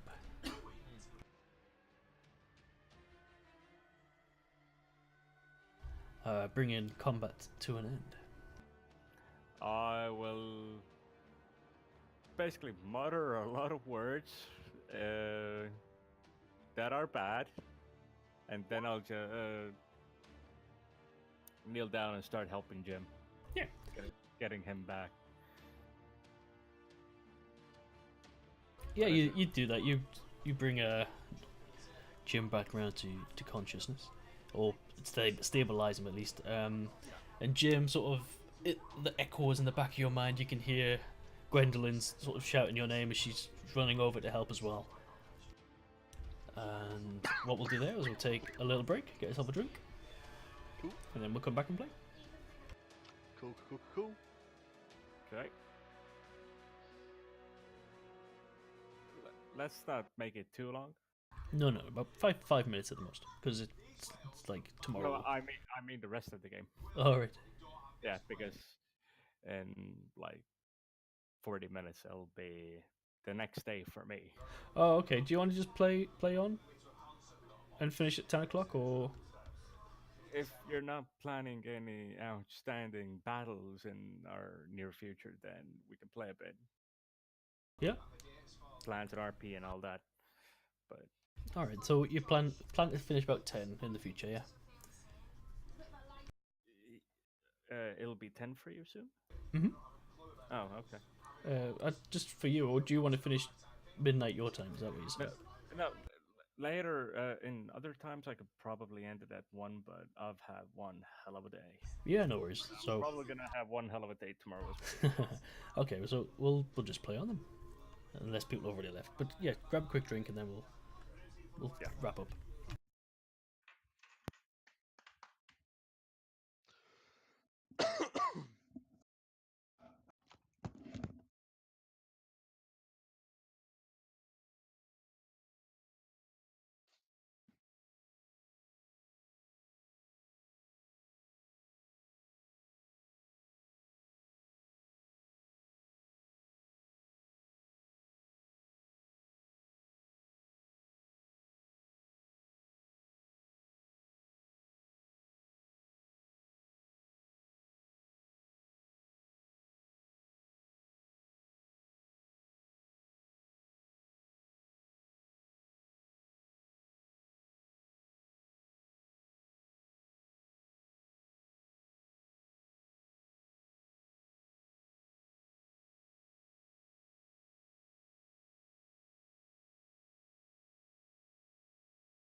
Hello. I don't know if anyone's back yet, but hi. I am here. Hi. Fortunately, my whiskey is close. Life is working. Yeah. I just told Chris as well that I heard, today, yeah. yeah. Yeah. For me, it's almost 11:30. Yeah. What's the best start time for you normally? That's actually a pretty good start. I could probably start at 7. For me, 7. That's half an hour earlier than it was today. Yeah, yeah. Yeah, But I in could. the future, I can probably deal towards 1 or something. But I've had one hell of a day. Yeah, yeah. I mean, what might be then the thing to do in the future is if we start half an hour earlier, and if you're in general able to go for an hour longer, that's what 7 till for us that'd be 7 till 11. So that's a good that's a pretty good length of game. That's an No. optimal time frame. Yeah, Yeah, yeah. I felt it in my real life games. We've done 8 or 10 hour games, and god damn it, it can weigh on a person. At one point, it's just like, Yeah, okay, it when gets to will like this end? My yeah, creative juices are, well, they're done. not there anymore. Yeah, I'm tapped out, man. Yeah, I don't know, absolutely. I Four don't to know. 6 hours is usually the best I've found. Yeah, Mhm. not done it for years, but I used to play in games that were days, not days literally, but a long time. It felt like days. Yeah. I played with another group where the DM, well, the DM basically bit a larger chunk than he was Yeah. probably capable. At one point, we had about, I think, 9 players. Oof, that's a lot. Oh That's yeah, too much. That's too much. That. oh yeah, that was. But for him, it actually wasn't that bad. He managed to compartmentalize everything quite well. But the problem was for the players. Yeah. You're waiting for your turn for Yeah. ages. That is that's the problem. I think the optimal game size is 4 to 5 players. Yeah, I think. For 4 probably is probably best overall. my own groups, DM plus 3. Yeah. My son did table group 7. It's too many, but I don't have the heart to tell people to go away. I have a group online on Wednesday nights. That's 7 or 8 people, and I tell the DM, and he's like, "No, no, I like it that It's just the players will probably veer off and start being in their Yeah. phones or something. Yeah. Right, so are we all back? Yeah. Just a quick thought. Just saying. In the future, would everyone be okay to start at 7 rather than half 7? I mean, if not, I could what is probably that? do 10 past 7. 10 past 7. Yeah, it's just it's about boys' bedtime at 7. Ah, got ya. Yeah, yeah. Just to because if it was like 10 past 7 Mhm. till 11, that's a pretty good game slot overall. Right, then, so for Jim and Urlin, you sort of come around to consciousness. The last thing you remember being the night, the dark night sky outside before turn unconscious. You wake up and you find yourself in the mess tent where you were earlier. The tables are sort of still overturned. A few of them have been put back into their upright position, and standing over you both is um, Olive, who was pointing out to you earlier, who was handing out the auburn haired young woman. She sort of comes into focus as you regain consciousness. Soot standing there next to you, as is Gwendolyn. Oh, glad you're glad you're back. Oh, hey, Gwen. It's going to make a good story when it heals. You can still feel the slight sting of that slash across your midriff, Urolin. He traces his turtle hand across it, trying to trace the memories into his mind so he can tell the story later to the commune. I'm particularly glad you're back, Jim, because it means I can throttle you myself. I said to leave him alone. If you could wait a day, I'd appreciate it. Gwen, if we keep rolling over, the dead that there are already is just going to keep growing and growing and growing. Now, the Knights of Soli, we're not what we used to be. But in times past, we would have rolled them over, finish them off, make sure they don't crop up again and again like a weed. 'Cause that's what they are.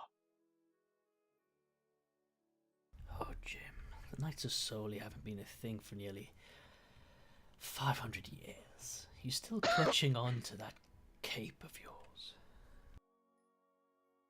Still remember, they are an example which we should follow. And more than that, it's just the ideals. Anyone, don't give in to the bullies. Shit, too. Those dead already. I'll just keep growing. They'll get more greedy, kill more, pillage more, want more. Roll a persuasion with advantage. My persuasion is excellent. Uro will whisper to anyone that's nearby. He's really hamming it up, isn't he?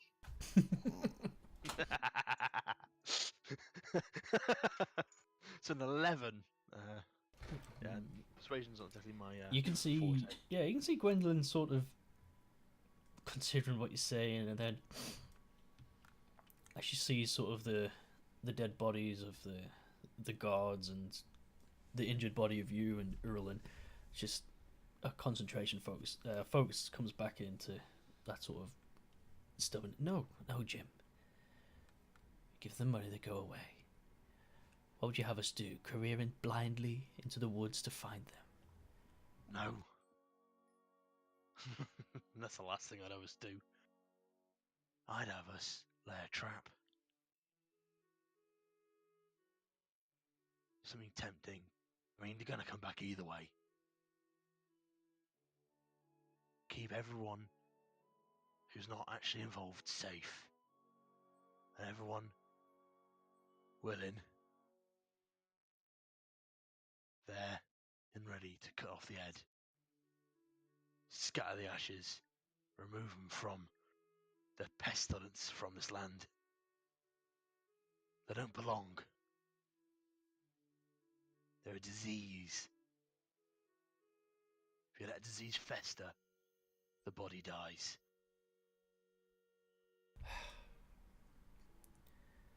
You'll do what you want anyway, won't you? I'll do what saves the most lives. Then I suppose the best I can do is make sure you've got the right equipment, got enough supplies, and you two, Urolin and Soot, you must help him. I suppose so. As he lights up his pipe and begins smoking seconds after his surgery. Just sort of dazedly, Jim will turn to her and just sort of raise an eyebrow at the pipe and just sort of like in question, like, can I have a drag? before he coughs again. But I don't know if it works on you. Do have a try. Well, I suggest you two get some rest. We'll clean up the camp, and in the morning, when we're all a bit more fresh, we can discuss what we're going to do.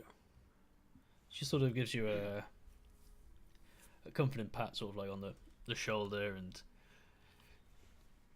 gives you a pat on the head, Urolin, as she walks away. So, I'll consider this as a long rest, and you get to add 500 XP points each onto your sheet, and that would be, I believe, a level up. Not Yeah. for... Is that... what's level 2? 350. Oh, 350 is it? Yeah. Quick question. Yes. I would have probably searched the battlefield for my arrows. How many of the 8 did I manage to get?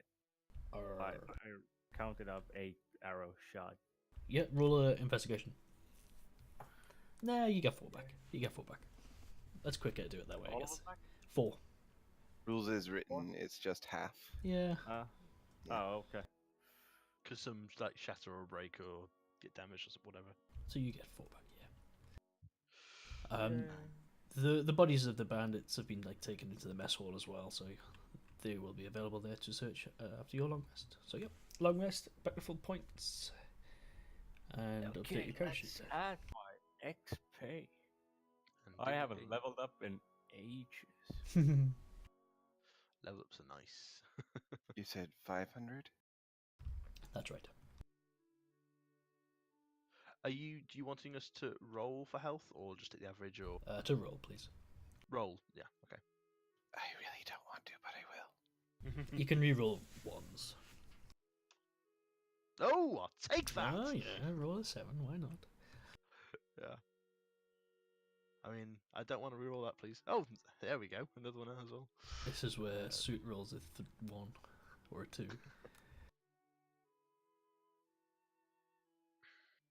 Go on, Soot, roll that 2. Go on. Wait, what? We're rolling for your hit points. Oh yeah, hit points. Mine was rogues were D8, I think, aren't they?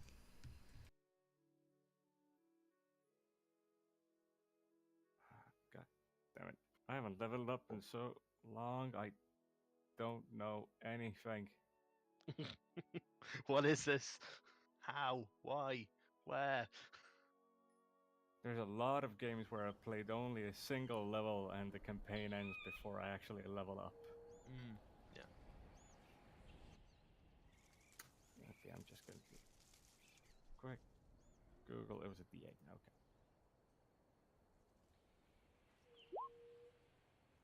It was a 2. That's a You 2 get as a well. 2. Nice. Yeah, so I gain 1 hit One point. hit point. Yay. Oh, do you have a -1 constitution? Yes, I do. Oh dear. That's bad. Where can I change the HP? God damn it. Updating your hit points. Yeah. If you just click in the hit point box.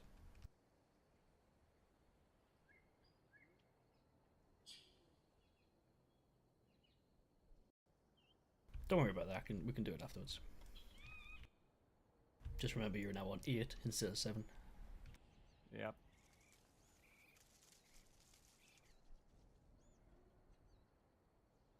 Okay, and so as the morning comes around, sort of like the events of the night before, you can see the burnt scorch marks left in the grass from the alchemical fire, and it's all the workers are talking about is the other raid, and there seems to be a group of workers sat together who are in deep conversation. It's hard to make out what they're saying, but you get the impression that they're quite animated about this and unhappy. As they see you know, you as the hero sort of wake up. I'll give you a respectable nod. And then when Gwendolyn sort of enters, the dwarf that you'd seen the other day with the grey hair and the fork beard and the point, he sort of stands up. Gwendolyn, me and the boys and girls here have been talking about the last couple of months, and I don't want to do this, but we're tools down. We're not working in these conditions. It's too dangerous.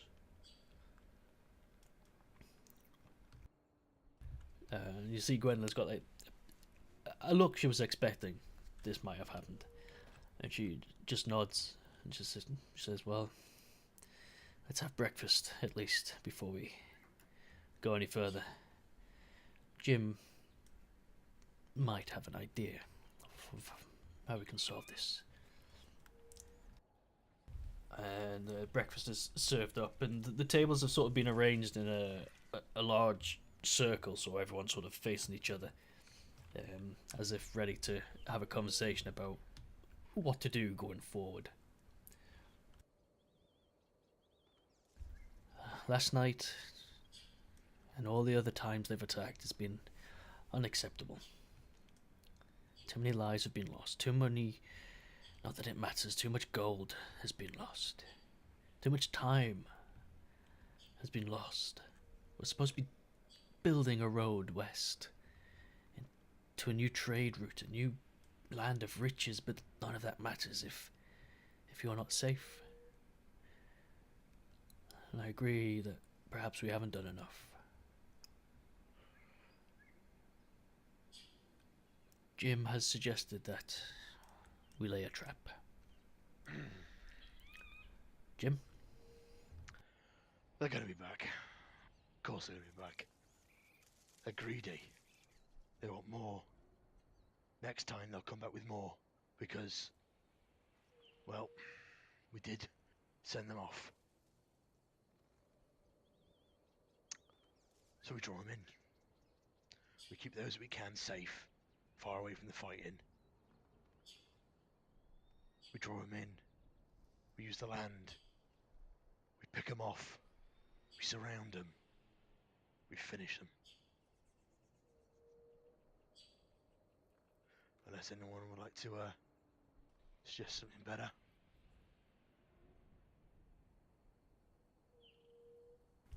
Doesn't seem so, Jim. I will double the pay for those who wish to stay. As a way of an apology for being weak, I guess. Thinking we could just pay them off. I'm sorry to interrupt, Gwendolyn, but there's a gentleman here who wishes to see you. And everyone sort of turns to face this one of the guards who sort of had survived the night before. As sort of ushers in this man with he's bald, but he's got like a very shiny bald hair that's been waxed up, and he's got a and he's got like a really dark, really long soul patch, that's hanging down almost to his chin, and his eyebrows are very thick and black as well. He's dressed immaculately in this sort of almost a two-piece suit type of thing.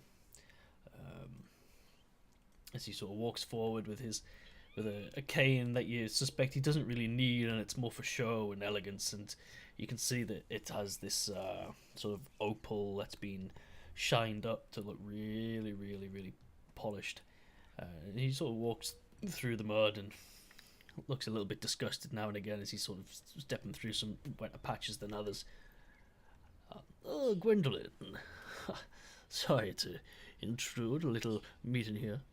I just came to see how your investment was going on. Really? Now, of all times, Mr. Branner, you think we've been suffering raids? You didn't tell me there was bandits around here when I bought this from you. Oh, I never had problem with bandits, Gwendolyn, never. Dear me. Can I insight check that? Yeah, sure. How shifty is that character? Yeah, roll a insight. Jim, you No you think he's genuine? Yeah, you might have a dislike towards him, but you know he's hard to read. Suit, as you're sort of looking at him, your suspicions are that there isn't something genuine about his tone. Whether that be about not knowing the bandits or not, it's unclear. But there is something ungenuine about him. Okay. Oh, a few bandits shouldn't put an end to an operation now, should it? Quite a lucrative contract you picked up, building the road out west. Oh, brings back memories. This old pit of mine. Any reason in particular that you're back here now? What isn't your land anymore? As you sort of speak to him, he sort of lifts his cane up and catches it as he flicks it up. Sort of taps himself on the shoulder. Oh, you know, nostalgia. And, we came with a proposition, really. Perhaps you'd like to sell it back to me, Gwendolyn. And you can see that some of the workers are looking between themselves, and a few of them are nodding.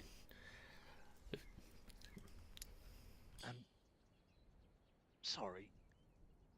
Of all times to come now, you come now with an offer like this.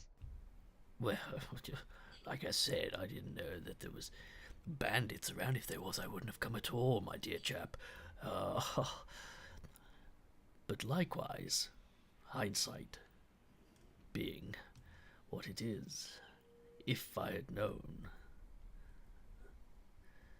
of the road out west, that Artemis was going to build a tunnel through the border mountains, I would have kept this place for myself. You know.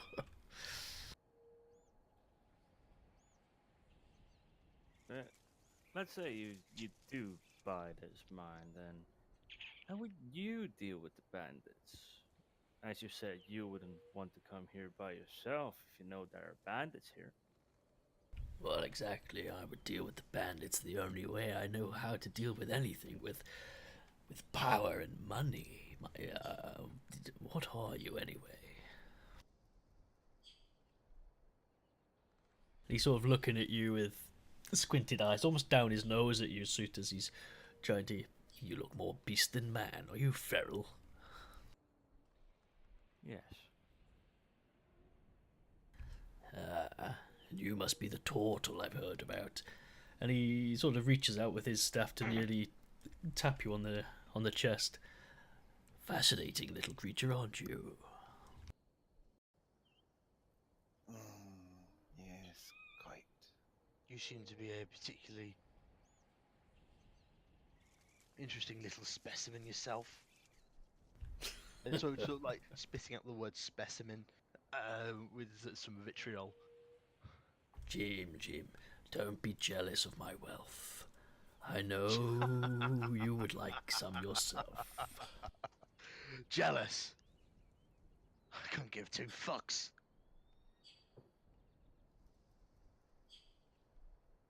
What I care about. And then just looks around. I'm guessing is quite most of the people who will work at this mine are all sort of in this area. Yeah, Right. everyone's here for breakfast, and it's sort of like that workers' meeting to declare tools down. I just look around each and every one of them.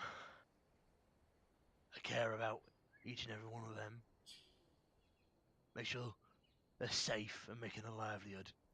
I don't care about what a vault owned by one person, stuffed to the brim. Revolting. Oh, my dear chap, how will you ever revive those Knights of Soli of yours without a copper piece to your name? Here. And he delves into his pocket and rubs a gold coin in between his thumb and index finger. donation for your little cause. He puts it on the table in front of you.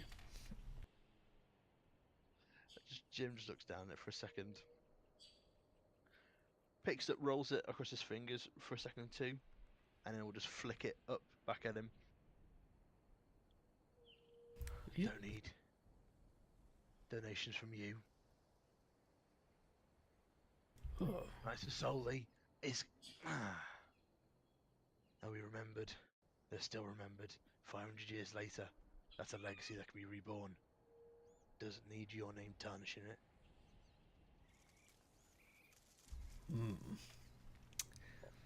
so be it.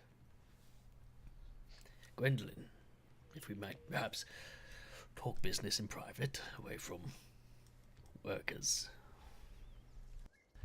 No, I'm not speak in front of the workers. They have an equal say in what we do. A unique way of management.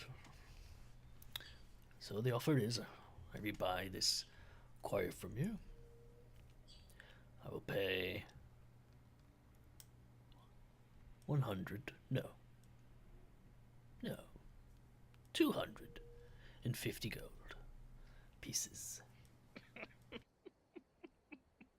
So Jim generally he just starts laughing, full belly laugh at that number. And I will pay every person here to continue to work. And I will pay you 5 gold pieces a day. Yes, yes. And with that, there's a few people who are generally like, you can see them reinvigorated here and how much money they get paid a day to continue work, and they're nodding. Yeah. And for for 5 gold a day, Mm-hmm. I'm gonna guess. What? Oh, liberties. Who gives a fuck about them? Work hours. Oh, you'll work till you drop dead. And bandits. You say you'll sort them. I'd sooner. To be honest, I don't know about any of you, but I think that'll be 5 gold a day for a week, maybe, from dead Madam, or replaced. Madam Gwendolyn, me nor my friend here aren't from around here, and we are not really in this business here. But if I may give some thoughts on this, if this fellow is willing to pay this much coin to make this thing his, then there might be more worth to it than he's actually letting on. Maybe 250 is not nearly enough, I guess it's What not do you even got? a fraction of its worth. because this smells of desperation. The name's Branner. Feral Branner. 250 gold pieces is more than enough for this. You're behind schedule. Your reputation is being ruined. Ruined? You're very sure of yourself on that one. You have not been in the city for a while now, Jim. There is talk of how... Oh, please do. Give me the names of these specifics. Oh, you've blown me away here. Oh, yeah, so-and-so said, oh. And them over there, who is it? Jane Doe? Making shit up. You can see him sort of composing himself from your verbal onslaught. That's enough, Jim, thank you. You never did have much business. I'm going...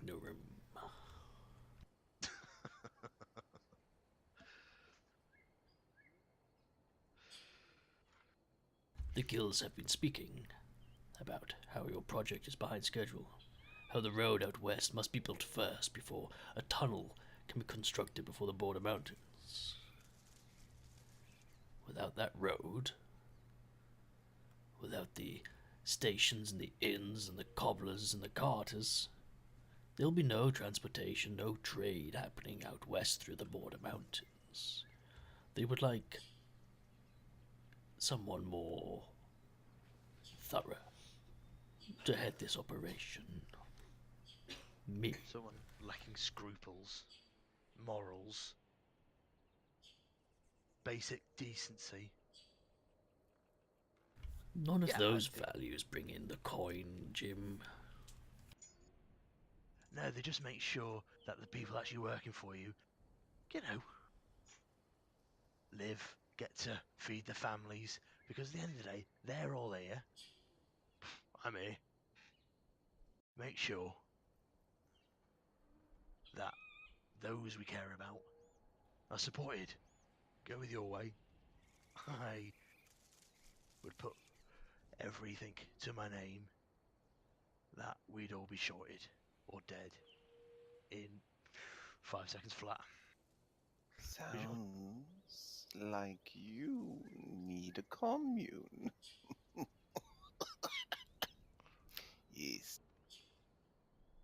Just looking slightly quizzical at over a second, not understanding the relevance of that statement.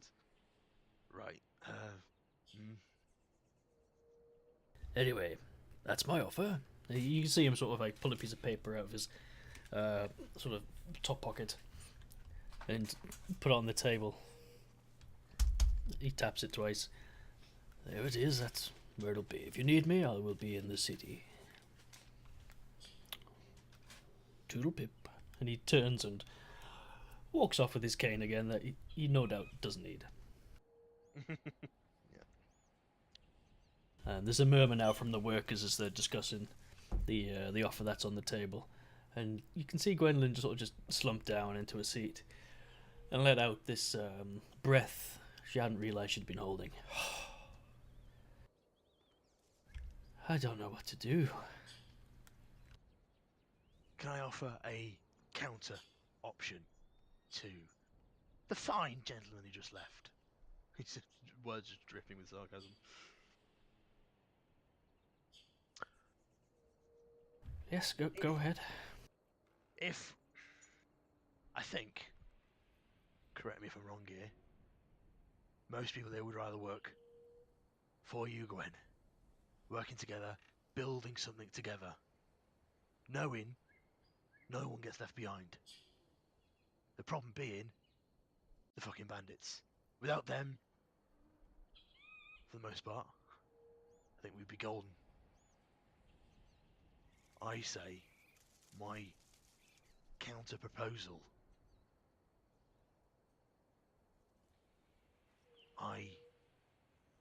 We were so close. We can remove the fucking pestilence of that scum. Those bandits. And with them clear, we can get out on schedule. On your name, all in there, everyone involved will go down, stenciled in history as being part of the group that helped build the road that led the path to the west. You mean like legends? Things this big, they're remembered. And we would be the ones to do it. All of us. Something to be proud of.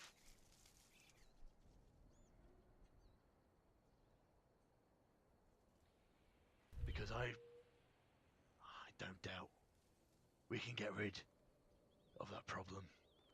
And we can keep going. Tools down can be tools up. The grey-haired dwarf who was speaking on behalf of the group before sort of speaks up again and goes, you know what, 250 gold, it's 250 gold, but 5 gold pieces a day, that's a lot of money for us, you know, that's more than double what we'd get. Plus, there's the group that went down to look through the caverns, that tunnel that never returned. You haven't even sent a single person to go and try and save them yet, Gwen. let's do a vote. Who would accept the offer? And you can see people slowly start to put their hands up. I'll butt into the dwarf and I say him in dwarvish back. You really believe that? 5 gold pieces a day. Day. It smells like a lot of bullshit. 5 gold pieces a day for this mine, for these workers. I'm guessing you're fine fellows, but just, I have to say, I have a good nose, and that guy did not smell pleasant. And that didn't smell like 5 gold pieces a day, guaranteed. You have work now. He's selling something else. And that's all in Dwarvish. Yeah. For extra emphasis. You can see that the dwarf's sort of taken back, that his tongue, and he nods slowly at what you're saying, as if he's digesting the words and taking them in. He says, And he says back to you in Dwarvish, "Yeah, well, we'll see, we'll see." And as you look around the room, you can see that it is split 50-50 between who would sort of take the new offer and who wants to sort of stick it out with Gwen. Well, I guess the deciding factor will be if you can clear these bandits or not. As foreman and speaker of the workers, 2 days. 2 days. 2 days, and all those of us who voted to take the offer will remain tools down. I'm going to say this in response to you. We're going to get those bandits. And when we return, we're going down to that mine. If they're alive, we're finding them. If they're dead, we're finding them.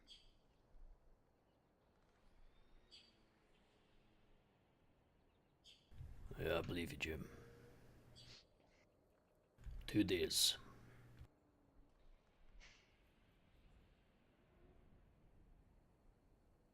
And we'll call it there. Cool.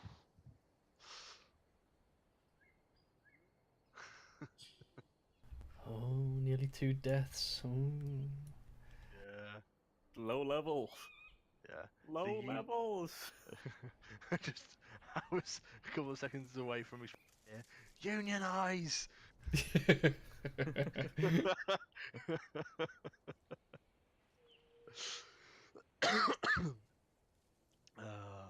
That was really cool. That. Oh, I'm glad you enjoyed it. You're all level 2 now anyway, so you've all got an extra 1 hit point. at least 1 hit point. Yeah, so we'll start 7:10. Okay. And look let to me change the alarm. And look to play till like 10 o'clock, 12 o'clock. Ryko's time. He lives in like Estonia, where it's tomorrow all the time. I have the same time frame